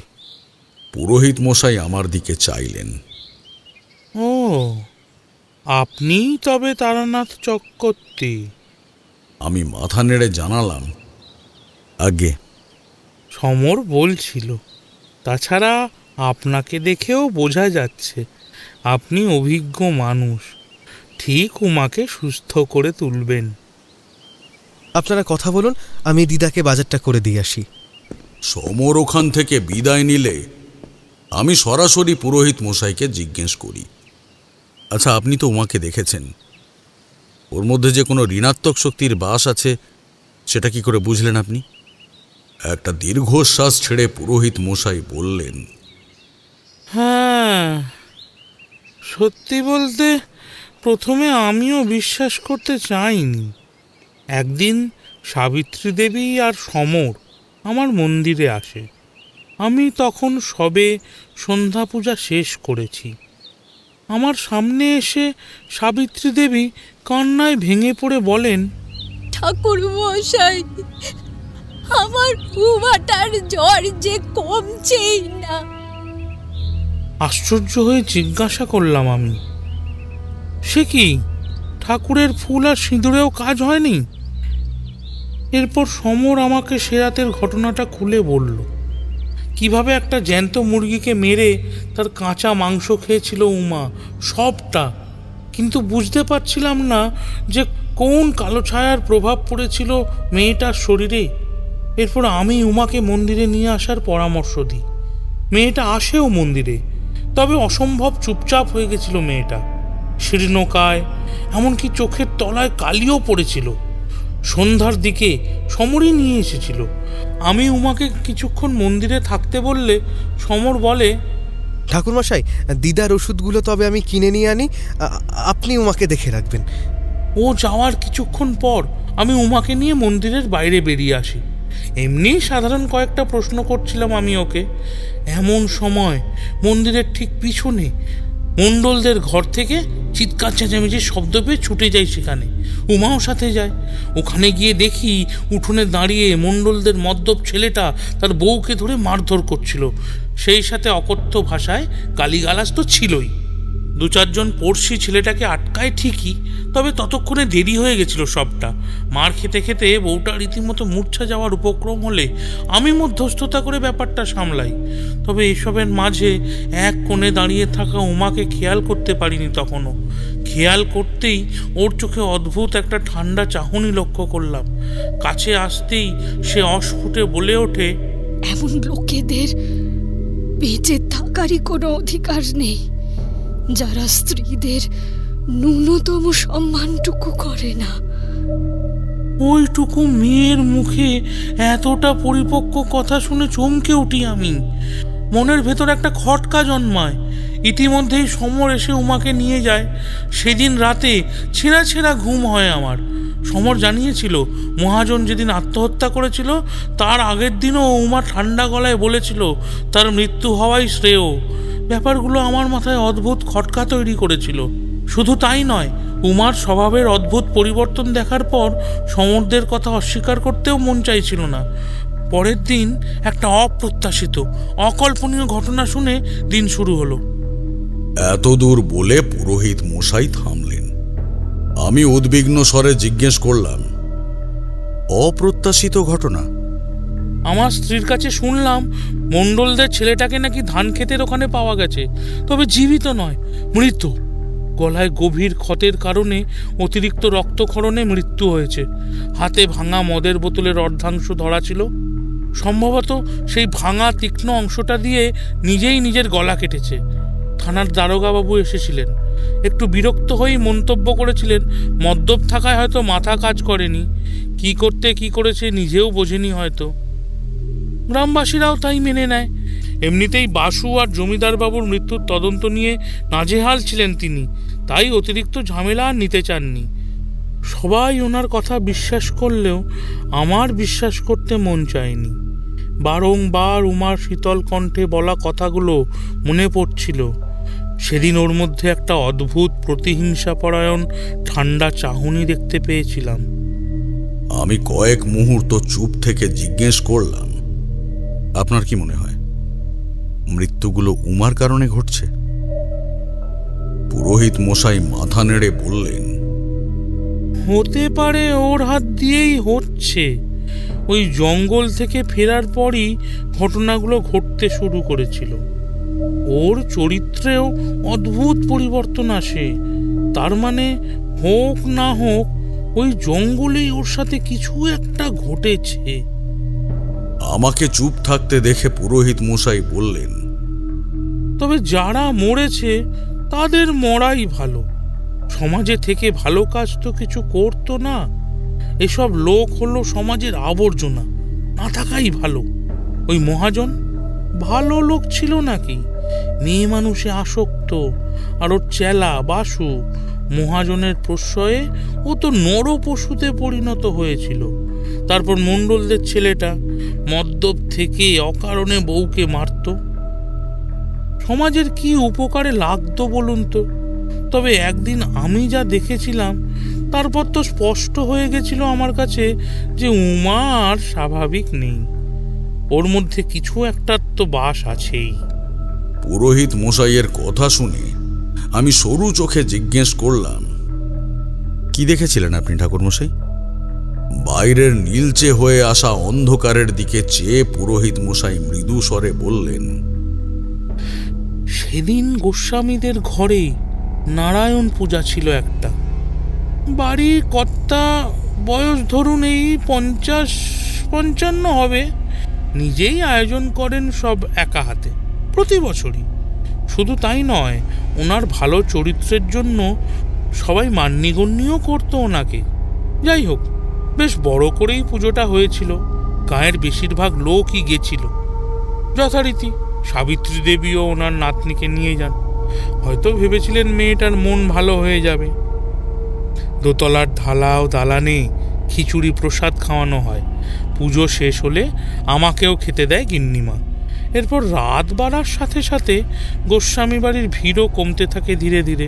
প্রায় সকলেরই প্রসাদ খাওয়া শেষ। আমিও সব শেষে ওখান থেকে বেরোতে যাব, এমন সময় নিচতলা থেকে একটা অদ্ভুত চিৎকার শুনতে পাই। কোনো মেয়ের চিৎকার। সাত তাড়াতাড়ি ছুটে যেতেই দেখি কর্তা মশাই ফুলের সাথে। পুরোহিত মশাই থেমে গেলেও আমি বুঝতে পারলাম মধ্যবয়স্ক সেই ভদ্র চরিত্রের কর্তা মশাই ঠিক কি করতে চলেছিল ফুলি নামক মেয়েটির সাথে। পুনরায় পুরোহিত মশাই বলতে শুরু করলেন, এমন কিছু করতে চলেছিলেন যা আমি মুখেও নিতে পারবো না। বছর 15 ফুলি কান্নাকাটি জুটতে আশেপাশে উপস্থিত হয়ে কয়েকজন ছুটে আসে, আমিও ছুটে যাই। দুর্ভাগ্যক্রমে ফুলি কর্তামশাইয়ের আপন ভাগ্নি ছিল। ওনার বোনের মৃত্যুর পর গ্রামবাসীদের সামনে মহান সেজে হাসি মুখে মেয়েটাকে নিজের বাড়িতে আশ্রয় দিয়েছিলেন, এমনকি ওর দায়িত্বও তুলে নিয়েছিলেন নিজের কাঁধে। সেদিন বুঝেছিলাম ফুলিকে নিজের কাছে রাখার ঠিক কী উদ্দেশ্য ছিল ওনার। কেউ এতটা নীচ হতে পারে ভাবিন। বাড়িতেই হায়নারূপী পরিবারের লোকজন থাকলে কোনো নারী আত্মবিশ্বাসের সাথে বাইরে বেরোতে পারবে কি করে বলুন তো? সেদিন কর্তামশাইয়ের অপরাধ আড়াল করতে গিন্নিমা সব দোষ ফুলির ওপরেই দিতে চান। ফুলি অনেকবার বলতে চেয়েছিল যে ওটা একদিনের না, এই অত্যাচার অনেক দিন ধরেই সে সহ্য করছে, অথচ গিন্নিমা কোনো কথাই কানে না তুলে ফুলিকে মারতে লাগলো। তখন আশ্চর্যভাবে আমাদের মাঝখান থেকে বেরিয়ে এসে তার হাতটা চেপে ধরল উমা। চোখ মুখ লাল হয়ে উঠেছিল সেদিন ওর। কথাবার্তা আচরণে যার পর নাই অস্বাভাবিকতা লক্ষ্য করেছিলাম আমি। দাঁতে দাঁত চেপে বলছিল ফুলিকে ছেড়ে দিতে, কিন্তু গিন্নিমা উল্টে ওর ওপর চড়াও হলে সে গিন্নিমাকে পর্যন্ত চোখ রাঙায়। পুরোহিত মশাই থমকে গেলেন, যেন এমন কিছু হবে ভাবতে পারেননি কখনো। চোখে মুখে লেগেছিল এক রাস আতঙ্ক। বললেন, সাবিত্রী দেবী কোনো রকম ব্যাপারটা সামলেছিলেন। নাতনির অসুস্থতার দোহাই দিয়ে বলেছিলেন অসুস্থ মেয়ে ভুলভাল কাজ করে ফেলেছে, ছেড়ে দিতে। আমিও গিন্নিমাকে জানাই ফুলিকে ছেড়ে দিতে, যেখানে জানতাম অন্যায় কর্তামশাইয়ের। কিন্তু ওই যে ক্ষমতার সামনে বিবশ হয়ে পড়েছিলাম। কিন্তু উমা সেসবের ধারও ধারেনি। ওর মধ্যে আচম্বিত একটা অদ্ভুত পরিবর্তন লক্ষ্য করেছিলাম। সেদিন গোস্বামী বাড়ি থেকে ফেরার পথে আপন মনেই বিড়বিড় করছিল সে। তার টুকরো টুকরো কিছু কথা আসতেই শিউরে উঠেছিলাম আমি। কয়েক মুহূর্ত চুপ থেকে আমি জিজ্ঞেস করলাম, কি বলছিল? বলছিল, তুই বিধবা হবি, তোর বউ সোহাগী সাজা ঘুচে যাবে চিরতরে। এর কটা দিন পরেই রেল লাইনে কাটা পড়ে বিভৎস মৃত্যু হয় গোস্বামী কর্তার। তারপরই আমার সন্দেহ নিশ্চিতে বদলে যায় যে উমার ভেতরে কিছু তো আছে, যে ওর মনের সমস্ত কথা শুনে সেই অনুযায়ী কাজ করছে। নয়তো পরপর এমন মৃত্যু আর ওর অভিশাপ কাকতালীয় তো হতে পারে না, তাই না? এখন শুধু এটা জানার যে ওর মধ্যে যে রয়েছে সে আসলে কি চায়, কেন এসেছে এই গাঁয়ে। পুরোহিত মশাই থামলেন। আমি কিছুক্ষণ চুপচাপ মন্দিরেই বসে থাকি। তারপর একটা যজ্ঞ করে উমাদের ঘরটা বেঁধে দেবার মনস্থির করি। এরপর সাবিত্রী দেবীর বাড়ির উদ্দেশ্যে যাওয়ার জন্য রওনা দিই। তবে পথে এমন কিছু ঘটে যা ছিল আমার কল্পনারও অতীত। মন্দির থেকে বেরোতেই আকাশ ঘন হয়ে আসে কালো মেঘে। ঘন ঘন গুরুগম্ভীর ডাক কানে আসতে লাগলো। চারপাশটা হঠাৎই যেন গুমোটার নিঝুম লাগে আমার। আমি চুপচাপ হাঁটছিলাম। পুকুর পাড়ের কাছে আসতেই থমকে যায় আমার পা। মনে হচ্ছিল কোনো এক ছায়া যেন অনুসরণ করছে আমায়। এদিকে চারপাশ কিন্তু নিস্তব্ধ। কেবল ঝিঝি পোকার ডাক ছাড়া আর কিছুই শোনা যায় না। আবারও হাঁটতে শুরু করলে অনুভব করি যে সেই ছায়াও আমার পিছনেই আছে। বাধ্য হয়ে ঘুরতেই একটা রোমহর্ষক দৃশ্য আমার চোখে পড়ল। দেখলাম একটা 18 বছরের নারী অবয়ব আমার পিছনে দাঁড়িয়ে সোজা আমার দিকেই তাকিয়ে রয়েছে। আমি একটু দ্বিধা নিয়ে জিজ্ঞেস করি, কে কে তুমি? মেয়েটি অসহায়ভাবে আমাকে দেখছিল। আমার প্রশ্ন শোনা মাত্রই ধীরে ধীরে মুখের অভিব্যক্তি তার বদলে গেল। তাতে ফুটে উঠল রাগ আর অভিমান। তারপর হঠাৎই মেয়েটির শরীরের চামড়া আচমকাই গলতে শুরু করলো। শুধু তাই নয়, কেমন যেন শুকিয়ে যেতে যেতে একসময় কঙ্কাল সার হয়ে উঠল তার চেহারা। দু চোখ ভয়ানকভাবে অদৃশ্য হয়ে কেবল বেঁচে ছিল এক জোড়া অন্ধকারময় চোখের কোটর। কয়েক মুহূর্ত লাগলো নিজেকে সামলাতে। একটা অন্য জগতে চলে গেছিলাম যেন। একটা বাঁশি আর নারী কান্না মেশানো অদ্ভুত ধ্বনি কানে বাজছিল আমার। কতক্ষণ ওই অবস্থায় ছিলাম আমি জানি না। হঠাৎই হুঁশ ফিরলে সামনে আর কাউকে দেখতে পেলাম না। আমি ধীর পায়ে সাবিত্রী দেবীর বাড়ি ফিরে এলাম। ইতিমধ্যেই বৃদ্ধা আমার জন্য ভাত, ডাল আর আলু ভাজার ব্যবস্থা করেছেন। আসুন ঠাকুর মশাই। বারান্দায় আসন পাতাই ছিল আমার জন্য। পাশে আরো একটি আসনে সমর বসে খাচ্ছিল। বৃদ্ধা বললেন, সমর সবে খেতে বসছিল, আপনাকে দূর থেকে আসতি দেখে রান্নাঘর থেকে আপনার ভাতের থালাটা নিয়েও চলে এসেছিল। আমি তো টাকা দিয়েই রেখেছিলাম সব। পাগল ছেলেটা আমাকে কিছুই করতে দেয় না। পাখার বাতাস করতে করতে আপন মনেই বলে চললেন সাবিত্রী দেবী। আমিও খেতে বসে বললাম, না না, তেমন কোনো ব্যাপার নেই। বলছি, আগামীকাল আমি একটা পুজো করব, কোনো সমস্যা নেই তো? না না ঠাকুর মশাই, তা কেন? সাবিত্রী দেবীর কথায় আমি কিছু একটা ভেবে জিজ্ঞেস করলাম, আচ্ছা, এই গায়ে ভালো বাঁশি কে বাজাতে পারতো? মানে কোনো মেয়ে বা মহিলা কি বাঁশি বাজাতো? তা তো মনে পড়ছে না। দুটো ছেলে বাঁশি বাজাতো তো বলবো না, এখনো বাজায়। কিন্তু আপনি বলছেন কোনো মেয়ে? ও হ্যাঁ হ্যাঁ হ্যাঁ হ্যাঁ, গায়ত্রী। ও তো আমাদের গায়েই থাকতো। বয়স তাও ওই 18-19 হবে।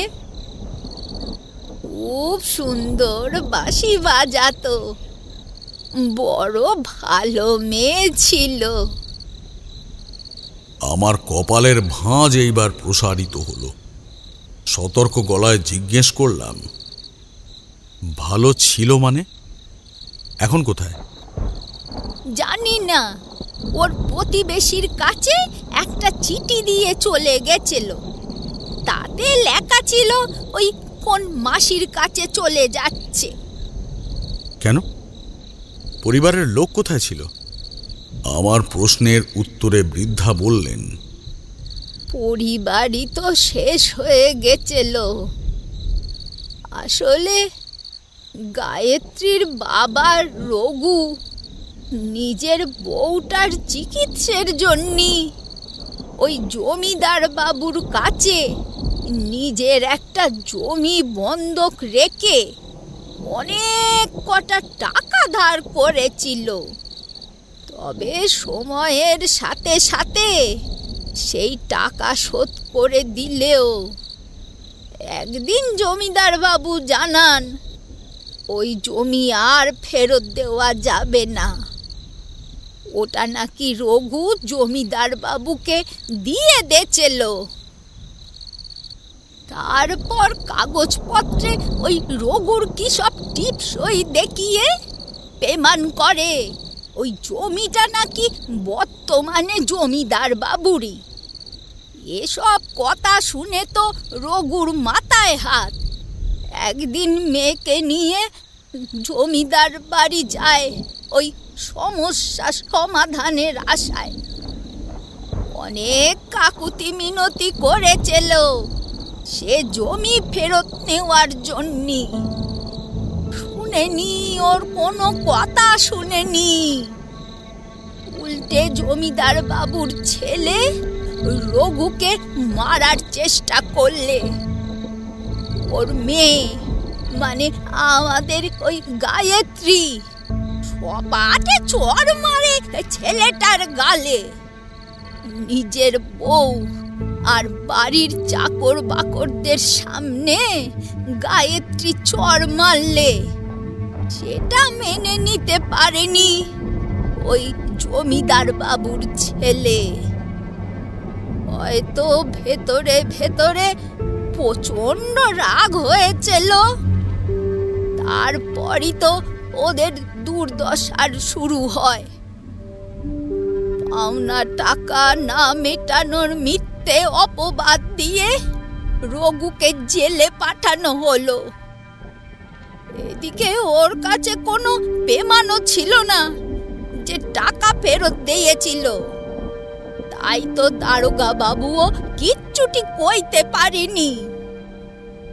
এমনকি নিত্যদিন জমিদারের লোকেরা ওদের ঘরে গিয়ে টাকার জন্য ঝামেলি করতে লাগে।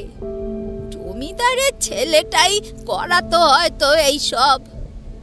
এমন মিথ্যাচার রঘু মেনে নিতে পারে না, আর জেলেই অসুস্থ হয়ে মারা যায়। তারপর থেকে ওদের লোক টাকা ফেরত দেওয়ার জন্য আরো চাপ দিতে লাগি। আসলে সব কিছুই করছিল ওই জমিদার বাবুর বেটা। গায়ত্রীর উপর প্রতিশোধ নিতে ওকে আর ওর মাকে হেনস্থা করছিল। এরপর একদিন খবর পেলাম গায়ত্রীর মা গলায় দড়ি দিয়েছে। বয়স্ত একটা মেয়েকে একা ফেলে ওই মেয়ে মানুষ মরেটা কি করে বলুন তো ঠাকুর মশাই। আমার খুব রাগ হয়েছিল। দুটো দিন ওই প্রতিবেশীদের ঘরেই ছিল মেয়েটা। তারপর তাদের চিঠি দিয়ে জানায় মাসির বাড়ি চলে যাচ্ছে। এই গায়ে নাকি আর কিছুই নেই। আমার কপালে আবারও ভাঁজ পড়ল। এই জায়গাটাতেই একটু আশ্চর্য লাগছে। একটা বয়স্কা মেয়ে এইভাবে চিঠি লিখে হুট করে একা কোথাও চলে যাবে, এটা কিন্তু মেনে নেওয়া যাচ্ছিল না। নিশ্চয়ই সে রাতে ওর সাথে কিছু তো হয়েছেই, যা বর্তমানে ঘটা এই গাঁয়ের সাথে সম্পর্কযুক্ত। কিন্তু কি ঘটেছিল মেয়েটার সাথে?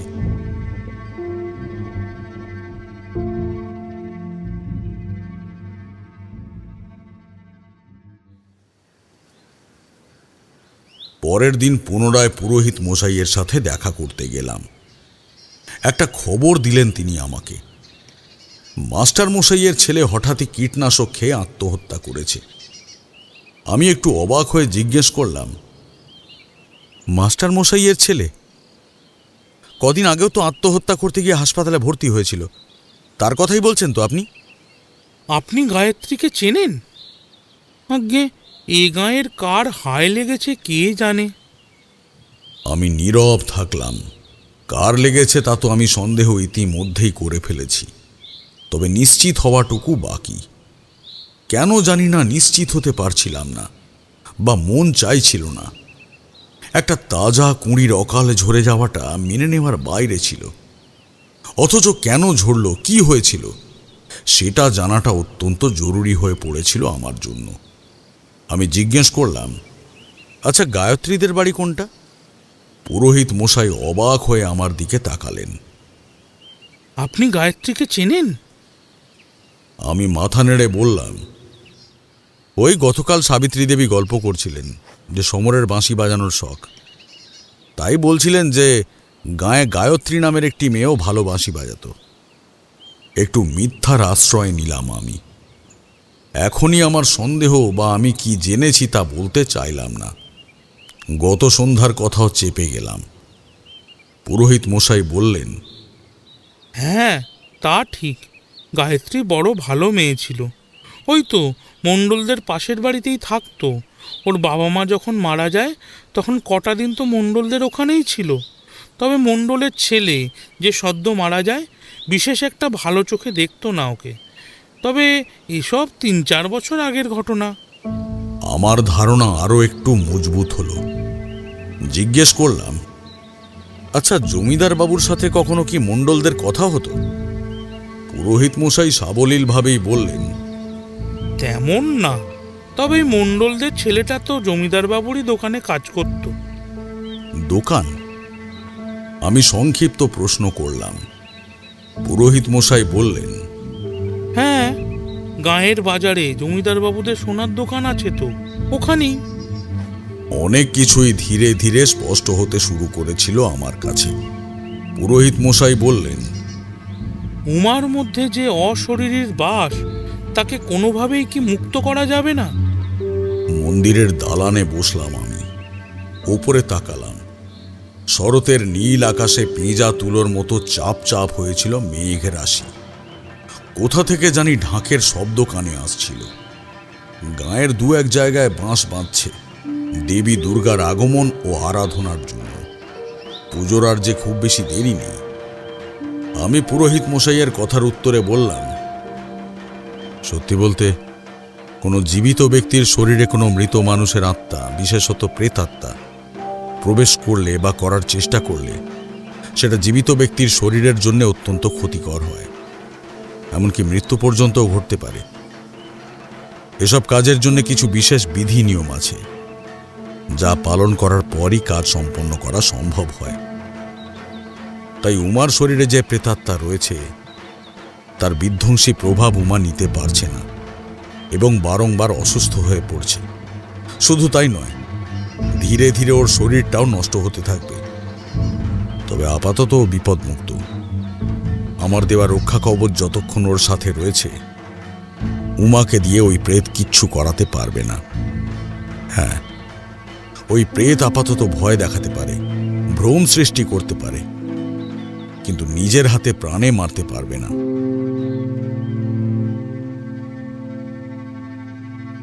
সেদিন গভীর রাত পর্যন্ত জেগেছিলাম আমি।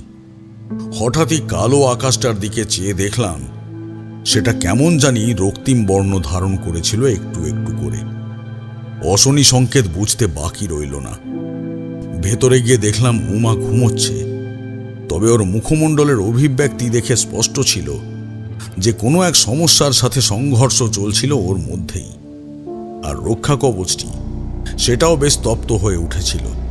বুঝলাম সে প্রতিশোধ বুভুক্ষু প্রেতাত্মা নিশ্চয়ই তার শিকারকে শেষ করছে নৃশংসভাবে। তার ক্ষমতার জোর আমি আগেই অনুমান করে ফেলেছিলাম। উমার শরীর বিশেষ কোনো কাজে লাগবে না, নতুবা সে অশরীরী ভ্রম সৃষ্টি করে কিংবা ভয় দেখিয়েই নিজের লক্ষ্য পূরণ করতে পারে। আর তার লক্ষ্য পূরণের অর্থই সম্ভবত বিশেষ কিছু ব্যক্তিবর্গের মৃত্যু। পরের দিন একটা চমকে দেওয়ার মতো খবর এলো। মহাজনের ছেলেও বাবার মতোই গলায় ফাঁস লাগিয়ে আত্মহত্যা করেছে। আমি জানতাম এমনটা হবে, কিন্তু উমার হাত থেকে আর কোনো হত্যা ঘটেনি, এতে নিশ্চিন্ত হলাম। লোক ভিড় জমালো মহাজনের বাড়ির সামনে। আমিও গেলাম ছেলেটাকে দেখতে। বয়স হবে ওই 30 কি 32। গলায় দড়ির দাগ বসে গেছে, আর দু চোখ বিস্ফারিত, যেন ভয়ঙ্কর কিছু দেখে স্তব্ধ হয়ে গিয়েছিল সে। নিঃসন্দেহে গতকালই আভাস পেয়েছিলাম কিছু একটা ঘটতে চলেছিল। এমন সময় পাশ থেকে একজন বলে উঠল, মহাজনের ঘরে এসব কি ঘটছে? প্রথমে ওনার সাগরেদ বাসু, তারপর উনি নিজে, আর এখন ছেলেটা। আরো একটা কণ্ঠ ভিড়ের মাঝ থেকে কানে এলো, হ্যাঁ, আগে তো বাসু জমিদার বাবুর ওখানে কাজ করতো, খাস আদমি লোক ছিল। হ্যাঁ, ওনার ছেলেও তো দেখা করতে এসেছিল। মহাজনের ছেলের সাথে গলায় গলায় বন্ধুত্ব ছিল যে। পুরো ব্যাপারটাই জটিল থেকে জটিলতর হচ্ছিল আমার কাছে, বেশ বিভ্রান্তিকর বটে। সেই প্রেতাত্মা, সেই অশরীরী ঠিক কি চাইছিল, কেন বেছে বেছে মুষ্টিমেয় মানুষদেরকে মারছিল, সেটা বোঝা সম্ভব হচ্ছিল না আমার পক্ষে। তবে এই ঘরে প্রবেশ করে এইটুকু বুঝে গেছিলাম যে সেই প্রেতাত্মার আগমন ঘটেছিল এখানে। এমন সময় পুরোহিত মশাইকে দেখতে পেলাম আমি। একটি ছেলেকে আমার কাছে নিয়ে এসে তিনি ধীর কণ্ঠে বললেন, ঠাকুর মশাই এ মহাজনের বাড়িতে কাজ করত, একটা কথা আমাকে বলে। বল লক্ষণ, ঠাকুর মশাইকেও বল কথাটা। জিজ্ঞাসু চোখে ছেলেটির দিকে তাকালে একটু ভয়ে ভয়ে ছেলেটি বলল, আসলে বাসু মারা যাওয়ার পর জমিদার বাবুর ছেলে আমাদের ছোট বাবু মহাজনের ছেলের সাথে দেখা করতে এসেছিল। উমার ওপর অনেক রাগ ছিল ওদের। চা দিতে গিয়ে জমিদার বাবুর ছেলের মুখে একটা কথা শুনলুম। বলছিল ওই উমার অবস্থাখানি ওরা তাই করবে যা গায়েত্তের করেছিল। সত্যি মেয়েটাকে পরিবার হারা শুধু নয়, এবারে গাঁছাড়াও করে দিল। সবকিছু কেমন যেন গুলিয়ে যেতে লাগলো আমার। গায়ত্রী তো স্বেচ্ছায় গ্রাম থেকে চলে গেছিল, নাকি সে কখনো গ্রাম থেকে যেতেই পারেনি, বা হয়তো তাকে যেতে দেওয়া হয়নি, কিংবা তার চলে যাওয়ার খবরটা ইচ্ছাকৃতই গ্রামে ছড়িয়ে দেওয়া হয়। কিন্তু মেয়েটা উধাও হলো কিভাবে? কি রহস্য লুকিয়ে আছে এর পিছনে, আর কারাই বা জড়িত? মনে মনে ভাবলাম আজ রাতে একটা পুজোয় বসতে হবে। সাবিত্রী দেবীর গৃহবন্ধন আর আমার দেহবন্ধন অত্যন্ত জরুরি। শুধু তাই নয়, উমারও দেহবন্ধন করতে হবে। সেদিন রাতে পুজোয় বসলাম। গৃহবন্ধন সেরে তার বিভূতি পরীক্ষার ন্যায় ঘরের চারিদিকে রেখা কাটলাম। নিজের দেহবন্ধন শেষ হলে উমার দেহবন্ধনটাও করে দেওয়ার কথা ভেবে ঘরে প্রবেশ করতেই যাব, এমন সময় আমাকে দেখতেই উদ্বিগ্ন হয়ে সাবিত্রী দেবী বেরিয়ে এলেন বাইরে। ও ঠাকুর মশাই, বিপদ হয়ে গেছে ঠাকুর মশাই, বিপদ হয়ে গেছে। আমার উমা ঘরে নেই, সমরকে খুঁজতে বেরিয়েছিল। ইতিমধ্যেই সমরকেও আসতে দেখা যায়। আমি তাকে জিজ্ঞেস করলাম, খোঁজ পেলে? মাথা নাড়ল সমর। না ঠাকুর মশাই, গায়ের প্রায় সব জায়গাতেই দেখলাম। আর সমরের কথার মাঝেই সাবিত্রী দেবীর হাতে আমি সেই রক্ষা কবচটা দেখলাম, যা উমার হাতে বাঁধা ছিল। আমি দ্রুত জিজ্ঞেস করলাম, এই কবচ তাহলে উমার হাতে? জানি নে ঠাকুর মশাই, কিচ্ছু জানি নে কখন খুলেছে, তাই তো এত চিন্তা করছি। আমার চোয়াল শক্ত হয়ে এলো। দুশ্চিন্তাগ্রস্ত গলায় বললাম, ওই পই করে মেয়েটাকে বুঝিয়েছিলাম ওই কবচটা না খুলতে। যতদূর মনে হচ্ছে সেই প্রেতাত্মাই ওকে সঙ্গে করে নিয়ে গেছে। আপনারা ঘরেই থাকুন, আমি দেখছি কি করা যায়। এই বলে আমি সাত তাড়াতাড়ি গ্রামের পথ ধরলাম। তবে জানতাম যে গ্রামে কোথাও খুঁজে পাওয়া যাবে না উমাকে, কিন্তু খুঁজতে আমি তৎপর। এদিকে রাতের অন্ধকারে পথঘাট চোখে দেখা যায় না। অমাবস্যা তিথি পড়তে বেশি সময় আর বাকি নেই। পিতৃপক্ষের অবসান ঘটে খুব শীঘ্রই দেবী পক্ষের সূচনা ঘটবে। ঘটবে মা দুর্গার অকাল বোধন। নিকটবর্তী একটা প্রাচীন বটগাছের নিচে দাঁড়িয়ে আমি দু চোখ বন্ধ করে একটা মন্ত্রোচ্চারণ করতে লাগলাম। নিশ্চিত ছিলাম এইবার তার দেখা অবশ্যই মিলবে। এমন সময় অনুভব করলাম বাতাসে যেন কেউ শব্দ করে ভারী নিঃশ্বাস ফেলছে, হাহাকার ভরা এক নিঃশ্বাস, কিন্তু কাউকে দেখতে পেলাম না। সামনে এসো গায়ত্রী। অতঃপর আমাকে যার পর নাই চমকে দিয়ে বট গাছের একটা মোটা ঝুড়ি বেয়ে অদ্ভুত বিকৃতভাবে ঝুলতে ঝুলতে মাটিতে ধপ করে উবু হয়ে বসল উমা। জট ধরা চুল এলোমেলো হয়ে রয়েছে, মুখ সাদা ফ্যাকাশে, জায়গায় জায়গায় পচন ধরেছে তার। দু চোখ কুচকুচে কালো, হাত পা অদ্ভুত রুক্ষ আর ফ্যাকাশে। উমাকে ভালোভাবে দেখে গম্ভীরভাবেই বললাম, কেন মেয়েটাকে এত কষ্ট দিচ্ছ গায়ত্রী? কি চাও তুমি? কোনো সাড়া নেই সামনের দিক থেকে। আমি সুযোগ বুঝে অতি সন্তর্পণে নিজের হাতে থাকা ছোট্ট লাল শালু কাপড়ের পুঁটলি থেকে এক মুঠো ছাই বের করে ছিটিয়ে দিলাম উমার দিকে। চিৎকার করে উঠল সে। তারপর হঠাৎই শান্ত হয়ে এলো মেয়েটা, ফুঁপিয়ে ফুঁপিয়ে কাঁদতে লাগলো। এরপর একটা কণ্ঠস্বর পেলাম আমি, মৃদু রিনরিনে কণ্ঠস্বর, তবে তা উমার ছিল না। সেখানে আমার প্রয়োজন হয়নি, উমার শরীর ব্যবহার করিনি ঠাকুর মশাই। হঠাৎই মনে পড়ল সমর উমাকে কাঁচা মাংস খেতে দেখে ভীত সন্ত্রস্ত হয়ে পড়েছিল। আসলে সেদিন উমার মধ্যে গায়ত্রীর প্রেত ছিল। স্বভাবতই সেই রাতে কারোর হত্যা করার শেষে মহা ক্ষুধার কবলে পড়ে সে, আর যার কারণেই ওই কাঁচা মাংস ভক্ষণ করতে হয় ওকে। আমি বললাম, উমার শরীর এইভাবে ব্যবহার করতে পারো না তুমি। এতে উমার শারীরিক ক্ষতিই কেবল নয়, প্রাণ সংকটও ঘটতে পারে। গায়ত্রীর কণ্ঠস্বর পাল্টে তাতে রুক্ষতা এলো। উমার শরীরের রক্ত আমার আত্মার সাথে জুড়ে গেছে। ওকে আমি একমাত্র তখনই ছাড়তে পারবো যখন আমার মুক্তি হবে। আর যতদিন আমার শরীরটা মাটি চাপা থাকবে ততদিন আমার আত্মা যন্ত্রণা ভোগ করবে, মুক্তি পাবে না, প্রতিশোধের আগুনে জ্বলতে থাকবে। আমি সরাসরি জিজ্ঞেস করলাম, কিভাবে মুক্তি ঘটতে পারে তোমার? আমি সাহায্য করব। কিছু লোকের থেকে হিসেব নেওয়া বাকি আছে, আর তার জন্য আমার শরীরটা আমার দরকার। কারণ তাদের উপর অনেক বড় তান্ত্রিকের হাত রয়েছে। আমার আত্মা ওদের কিছু করতে পারবে না। আসছে অমাবস্যায় দেবী পক্ষের সূচনাকালে আমি উমার শরীরের ওপর সম্পূর্ণ নিয়ন্ত্রণ পেয়ে যাব। তারপরে নিজের প্রতিশোধ নিতে সক্ষম হব। কার থেকে তোমার প্রতিশোধ নেবার আছে? সব বলবো আপনাকে, কিন্তু আমার কাজ শেষ হয়ে যাওয়ার পর। না হলে আপনি উমাকে বাঁচাতে আমাকে আটকাবেন। না গায়ত্রী, এতে ঝুঁকি আছে। উমার আত্মার কষ্ট হচ্ছে, তুমি এভাবে ওর শরীরে। আমার কথা শেষ হবার পূর্বেই একটা ঝোড়ো হাওয়ার সূচনা ঘটে, যার কারণে চারপাশ কয়েক মুহূর্তের জন্য দেখতে অসমর্থ হই আমি। এরপর হাওয়া থামলে সেখানে কোথাও উমাকে দেখতে পাই না, যেন রাতারাতি অদৃশ্য হয়ে গেছিল মেয়েটা। আমি দ্রুত বাড়ি ফিরে সমরকে বলি, সমর, আর দেরি করা উচিত হবে না। আগামীকাল সন্ধ্যায় অমাবস্যার তিথি পড়তেই গায়ত্রী উমার ওপর সম্পূর্ণ নিয়ন্ত্রণ নিয়ে ফেলবে। শোনো, তুমি আজ না, ভোর তো হতেই চলল। এখন বেরোলে গায়ত্রী তোমাকে আটকাতে পারে। তুমি সকালে একবার পুরোহিত মশাইয়ের কাছে যাও, সবটা খুলে বলো ওনাকে।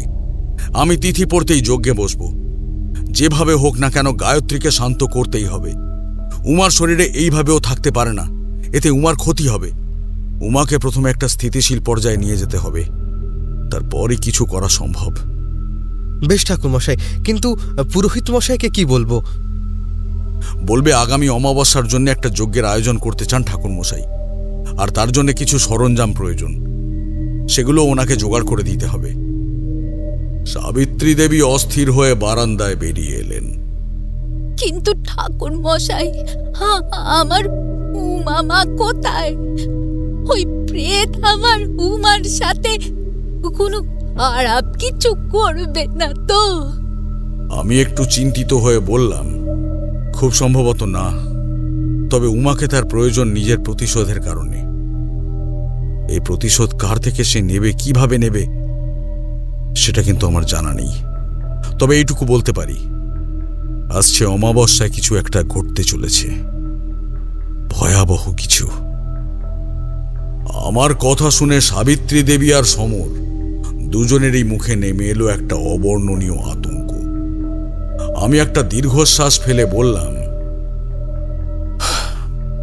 চিন্তা নেই, এত বছর সাধনার জোরে আর মধুসুন্দরী দেবীর আশীর্বাদের দৌলতে যেটুকু দিব্য শক্তি পেয়েছি তার দ্বারা এবং আমার তন্ত্রবিদ্যাকে কাজে লাগিয়ে অনুসন্ধান চালাবো যে উমা কোথায়। আর এর জন্যেই আমাকে যজ্ঞটাতে বসতেই হবে। সমরের মাথায় কিছু একটা চিন্তা ঘুরপাক খাচ্ছিল। হঠাৎই সে জিজ্ঞেস করল, ঠাকুরমশাই, গায়ত্রীর আত্মা উমার উপরে কিভাবে এলো? মানে ওর প্রভাব? সমরের কথাটা শোনা মাত্রই আমার মস্তিষ্কের শিরাগুলো দপ করে উঠল। তাই তো, গায়ত্রী বলেছিল ওর শরীর আর আত্মা কোথাও মাটি চাপা পড়ে আছে। এটাও বলেছিল যে উমার রক্তের মাধ্যমে জেগে উঠেছে ওর আত্মা। তার মানে সেই রাতেই উমার রক্ত গায়ত্রীর মৃত শরীর স্পর্শ করতেই তার আত্মা নিজের নষ্ট হয়ে যাওয়া শরীর থেকে মুক্তি পেয়ে উমার শরীরে প্রবেশ করেছিল। হয়তো তারপর বাসুর ওপর আক্রমণ চালিয়েছিল। বাসুর মৃত্যু যদি বহু প্রাচীন ওই বটগাছে ঝুলন্ত অবস্থায় পাওয়া যায়, তার মানে হোক না হোক গায়ত্রীর মৃতদেহ ওই গাছের ওখানেই কোথাও মাটি চাপা রয়েছে। সমরের উদ্দেশ্যে বললাম, সমর, পুরোহিত মশাইকে জানিও যে দুজন লোক নিয়ে আমার যজ্ঞ করাকালীনই কিংবা তার আগে ওই বটগাছের আশপাশটা একটু খুঁড়ে দেখতে। আমি নিশ্চিত গায়ত্রীর মৃতদেহ ওখানেই কোথাও একটা পাওয়া যাবে, আর পাওয়া যেতেই আমি একটা মন্ত্রপুত জল দেব, সেটা ওই দেহে ছিটিয়ে শেষ কৃত্যের জন্য দেহটাকে শ্মশানে নিয়ে চলে যাবে। সাবিত্রী দেবী এতক্ষণ চুপচাপ শুনছিলেন, এবারে বললেন, গায়ত্রী যা করেছে বেশ করেছে। এ গায়ের অনেক পুরুষ নারীকে মানুষ মনে করত নে, ভাবতো মেয়ে মানুষ মানেই তাকে দাবি রাখা যাবে। বেটা মানুষ যা বলবে সেইটে পালন করা আর ওই সন্তান পেশাব করা ছাড়া তাদের কোনো আর যেন কাজ নেই, নিজস্ব মতামত নেই। এমন লোকেদের বাঁচিয়ে না রেখে গায়ত্রী বেশ করেছে। শুধু তাই নয়, ওর উপর যারা অত্যাচার করেছিল তাদেরকেও শেষ করেছে। কিন্তু এসবে আমার উমাটাকে কেন জড়িয়েছে? মেয়েটা যে আর সহ্য করতে পারছে নি গো। আমি মহাজনের ওই চাকরটির সাথে দেখা করেছিলাম পুনরায়। সে জানায়, বাসু যখন জমিদার বাবুর ওখানে কাজ করত তখন গায়ত্রীর বাড়ি গিয়ে টাকার জন্য হুমকি দিয়ে আসতো প্রায়শই। এমনকি গায়ত্রীর সাথেও দুর্ব্যবহার করার চেষ্টা করেছিল। হয়তো বাসুর ওপরে সেই কারণেই গায়ত্রীর ক্ষোভ ছিল, আর যারা এখনো ওর আক্রোশের কবলে পড়েনি তাদের হয়তো এই অমাবস্যাতেই। আমি দ্রুত বললাম, চিন্তা করবেন না, আমি উমাকে সুস্থ শরীরে ফিরিয়ে আনব, কিন্তু তার আগে আমাকে জানতে হবে উমা কোথায়। কিন্তু এই মুহূর্তে সেটা সম্ভব নয়। অমাবস্যা তিথি পড়তেই সামনের জলাশয়টার কাছে যজ্ঞে বসবো আমি, যেখানে গায়ত্রীর আত্মার জন্য এই মুক্তি প্রক্রিয়া চলবে, অশুভ শক্তির বিনাশের পুজো চলবে। সমস্ত জাগতিক আসক্তি, জন্ম মৃত্যুর চক্র এবং কর্মফল থেকে চূড়ান্তভাবে মুক্ত করে গায়ত্রীকে পরমাত্মার সাথে একীভূত করার দায়িত্ব আমার, আর সেই সাথে উমাকেও সুস্থভাবে ফিরিয়ে আনতে হবে। সাবিত্রী দেবী কৃতজ্ঞ হয়ে দুহাত জড়ো করলেন। অবশেষে অমাবস্যার তিথি পড়তেই আমি যজ্ঞে বসলাম। যজ্ঞবেদিতে আগুন ধরিয়ে একটি চক্র তৈরি করলাম।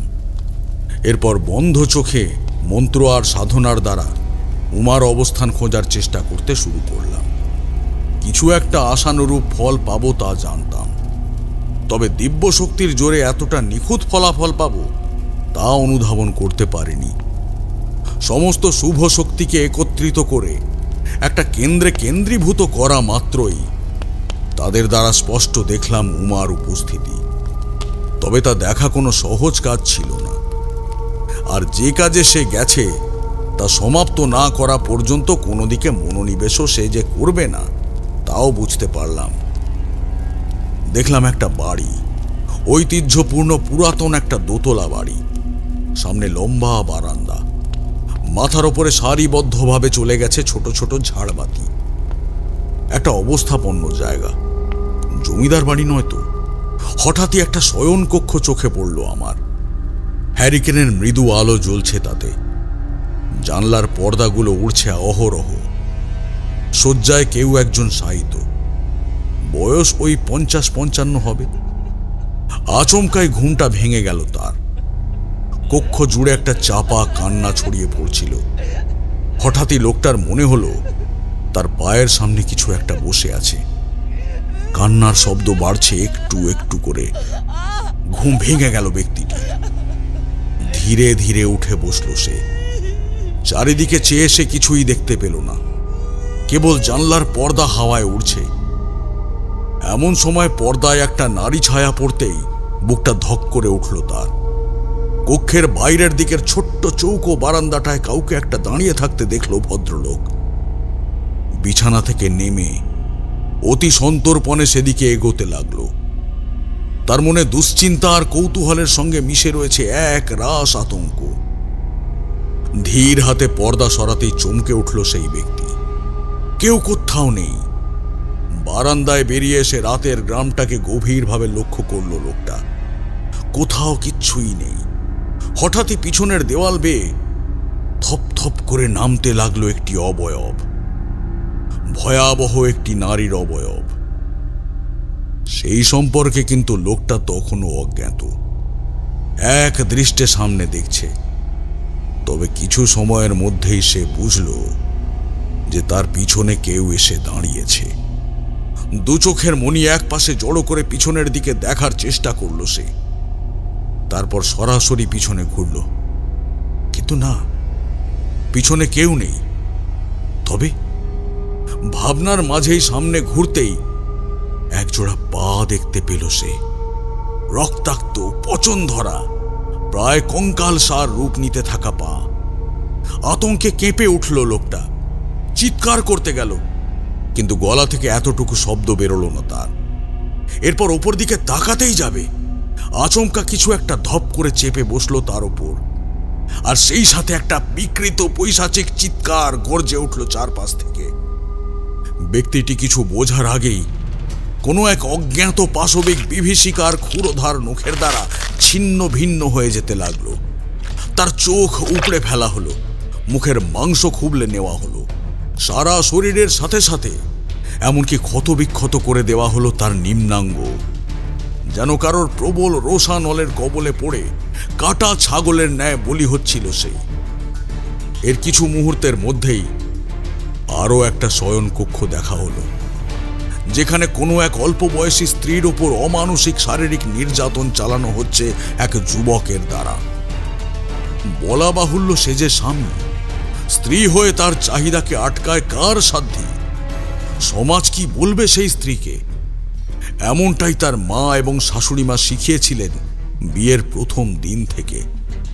পুরুষটির পেশিবহুল শরীরের নিচে থেকে পিষ্ট হতে হতে চোখের জল ফেলছিল স্ত্রীটি। হঠাৎই কয়েকটা তরল কিছু তার মুখে পড়তেই চমকে উঠল সে। অস্ফুটে বলল, কি পড়ল? যুবকটি বিকৃত হেসে বলল, আরে পড়েনি এখনো, একটু দাঁড়া। তবে মেয়েটির দিকে তাকানো মাত্রই তার সব হাসি একেবারে কর্পূরের মতো উবে গেল। তার মুখে কয়েক ফোঁটা রক্ত, হ্যারিকেনের আলোয় স্পষ্ট দৃশ্যমান সেই রক্তের ফোঁটা। সন্দিহান দৃষ্টিতে যুবকটি উপরের দিকে তাকাতেই যার পর নাই আতঙ্কে বিছানা থেকে নেমে দেয়ালে ধাক্কা খেয়ে দুহাতে তা ধরে চিৎকার করে উঠল সে। বাবা! স্ত্রীটিও স্বামীর চিৎকারে বিছানায় বসে উপরের দিকে তাকাতেই দেখল উড়ি বর্গা দিয়ে ঝুলছে তার শ্বশুর মশাইয়ের রক্তাক্ত ফালা ফালা হয়ে যাওয়া দেহখানি। হৃদস্পন্দন বন্ধ হয়ে যাওয়ার জোগাড় যুবকটির। বাড়ির পাহারাদারদের চিৎকার করে ডাকতে লাগলো সে, অথচ গলা দিয়ে কোনো শব্দই বেরোচ্ছে না। এমন সময় একটা ফ্যাঁস ফ্যাঁসে কণ্ঠ কানে আসতেই সে সামনের দিকে তাকালো। কিরে, রক্ত তো প্রথমবার দেখছিস না? মেয়েদের রক্ত দেখে, যন্ত্রণা দেখে খুব মজা পাস তুই, তাই না? যুবকটি দেখল তার স্ত্রীর জায়গায় বসে রয়েছে উমা। কিন্তু মেয়েটির কণ্ঠ শুনে গায়ত্রীর মুখটা কেন তার চোখে বারংবার ভেসে উঠছিল। গায়ত্রী বলে চলল, জমিদারের ছেলে বলে হাতির পাঁচ পা দেখিসনি তুই? অন্যায় করেছিলি তাই তোকে চর মেরেছিলাম, অথচ সেই চরের প্রতিশোধ তুলতে আমার মা বাবাকে শেষ করলি, তাতেও তোর আশ মেটেনি সেদিন। তাই মাস্টার মশাইয়ের ছেলেকে হাত করে আমাকে জঙ্গলে নিয়ে এসেছিলি। মাস্টার মশাইয়ের ছেলেকে আমি বিশ্বাস এবং পছন্দ করি, তুই তা জানতিস। আর তারপর তুই তোর বাবা মহাজনের ছেলে সবাই মিলে আমার উপর শারীরিক অত্যাচার করিস। তাতেও রাগ না মিটলে আমাকে গলা টিপে মেরে ওই বট গাছের সামনে মাটি চাপা দিয়ে দিস।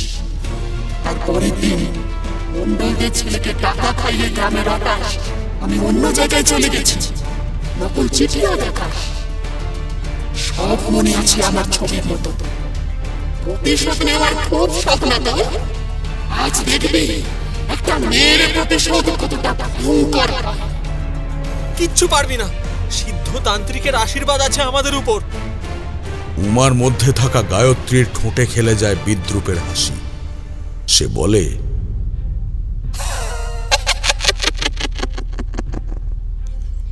নিজের বাবাকে দেখার পরেও ওই কথা বলবি? কথা শেষ করেই সে এগিয়ে আসে যুবকটির দিকে। ওর পচিত গলিত কঙ্কালসার হাত দুটো উঠে আসে যুবকের গলায়। এরপর একটা ভয়ানক চিৎকার ছড়িয়ে পড়ল ঘরের আনাচে কানাচে। বিছানার একপাশে অজ্ঞানরত হয়ে পড়েছিল যুবকটির স্ত্রী, জমিদার বাবুর পুত্রবধূ। এদিকে সমর, পুরোহিত মশাই এবং অন্যান্যদের সাথে গায়ত্রীর মৃতদেহটা উদ্ধার করে পবিত্র জল ছিটিয়ে শ্মশানের উদ্দেশ্যে রওনা দেয়। শেষকৃত্য যে সম্পন্ন করতে হবে, আমিও সবটা পরিষ্কার দেখতে পাচ্ছিলাম যে কি কি ঘটছে জমিদার বাড়িতে। আর গায়ত্রীর মৃত্যুর এবং প্রতিশোধের কারণটাও জানতে পারি। তবে আমি আমার কার্যপ্রক্রিয়া এবং মন্ত্রপাঠ কিন্তু থামাইনি, কারণ এইবার গায়ত্রীকে মুক্তি লাভ করতেই হবে। পরমাত্মার শরণে যাওয়ার ওর সময় হয়ে গেছে। যে আমার মন্ত্রপাঠ প্রায় শেষের দিকে চলে এলে একটা নীলচে আভা বিচ্ছুরিত হলো আমার চোখের সামনে, এবং তার মধ্যে থেকে প্রকট হলো গায়ত্রী। চোখে মুখে এক অপার্থিব প্রশান্তি। কৃতজ্ঞ মুখে ধীরে ধীরে সে মিলিয়ে যেতে লাগলে আমি অনুমান করলাম তার অতৃপ্ত মাটি চাপা দেহখানি অবশেষে শ্মশানের পবিত্র আগুনের মধ্যে পূর্ণ নিয়ম বিধির সাথে বিলীন হয়েছে। একটা দীর্ঘশ্বাস ফেলতেই আচম্বিত যজ্ঞের আগুন ধীরে ধীরে নিভু নিভু হতে হতে অতঃপর নিভল। যজ্ঞ সমাপ্ত হল। দেখলাম পূব আকাশে লালচে আভা ধরেছে। আমার ঠোঁটেও খেলে গেল একটা প্রশান্তি। সত্যি, কখনো কখনো পুরুষদের আত্ম অহংই তাদের নিজেদের ধ্বংসের কারণ হয়ে থাকে। তাদের বোঝা উচিত যে নারীর ভেতর কেবল মা লক্ষ্মী বিরাজমান নয়, সমস্ত দেবীর অংশই বিদ্যমান। দেবী রূপেই নারীর আগমন ঘটেছে। অন্যায়, অবিচার, অত্যাচার, মিথ্যাচার সমস্ত কিছুর থেকে সহ্যের বাঁধ ভাঙলে তাদের ঘটে অকাল বোধন। তার মানে জমিদার বাবু আর তার ছেলেই ছিল মূল অভিযুক্ত, গায়ত্রীর অপরাধী। সে রাতে ওদের দুজনকেই গায়ত্রী শেষ করে তার প্রতিশোধের খিদেকে সম্পূর্ণ করে। কিশোরীর প্রশ্নে তারানাথ বললেন, হ্যাঁ। কি বিভূতি, চোখে জল কেন তোমার? কেউ কাউকে এতটা কষ্ট আর যন্ত্রণা কিভাবে দিতে পারে ঠাকুর মশাই? একজন নারী হওয়ার আগে সে তো মানুষ, রক্ত মাংসের একজন মানুষ। তার ব্যথা, যন্ত্রণা, অনুভূতির সমস্ত কিছু আছে। এটা আমার কথার মাঝেই তারানাথ বললেন, এটা কিছু নরপশু বোঝে না। আসলে বোঝার মতো মস্তিষ্ক বা বোধ জ্ঞানই নেই। অবৈধভাবে অন্যের জমি কেড়ে অন্যায় করলো নিজেরা, আর ভুক্তভোগী হতে হলো একটা সাধারণ পরিবারকে। আর জমিদার বাবুর পুত্রবধূ যে জ্ঞান হারিয়েছিল, তার কি বয়ান ছিল? কিশোরীর কথায় তারানাথ বললেন, তার কিছুই মনে ছিল না। উমাকে সুস্থ শরীরে সাবিত্রী দেবীর কাছে ফিরিয়ে দিলে তিনি কৃতজ্ঞ হয়ে ধন্যবাদ জানান, আশীর্বাদও করেন। এটাই ছিল আমার কাছে পরম প্রাপ্তি। এরপর সাবিত্রী দেবী, সমর এবং বাকি সবাইকে বিদায় জানিয়ে আমি ওখান থেকে বাড়ির উদ্দেশ্যে রওনা দিলাম। চোখে জল নিয়েই আমি বললাম, আচ্ছা ঠাকুর মশাই, আজ আসি। রাতুল, কিশোরী, ওঠা যাক। আপনার অভিজ্ঞতা থেকে অনেক কিছু শিখলাম, আমার আত্মবিশ্বাস বাড়ল। অনেক ধন্যবাদ, আসলাম। এবার তারানাথকে বিদায় জানিয়ে রাতুল আর কিশোরীর সাথে আমি মটলেন ছাড়লাম।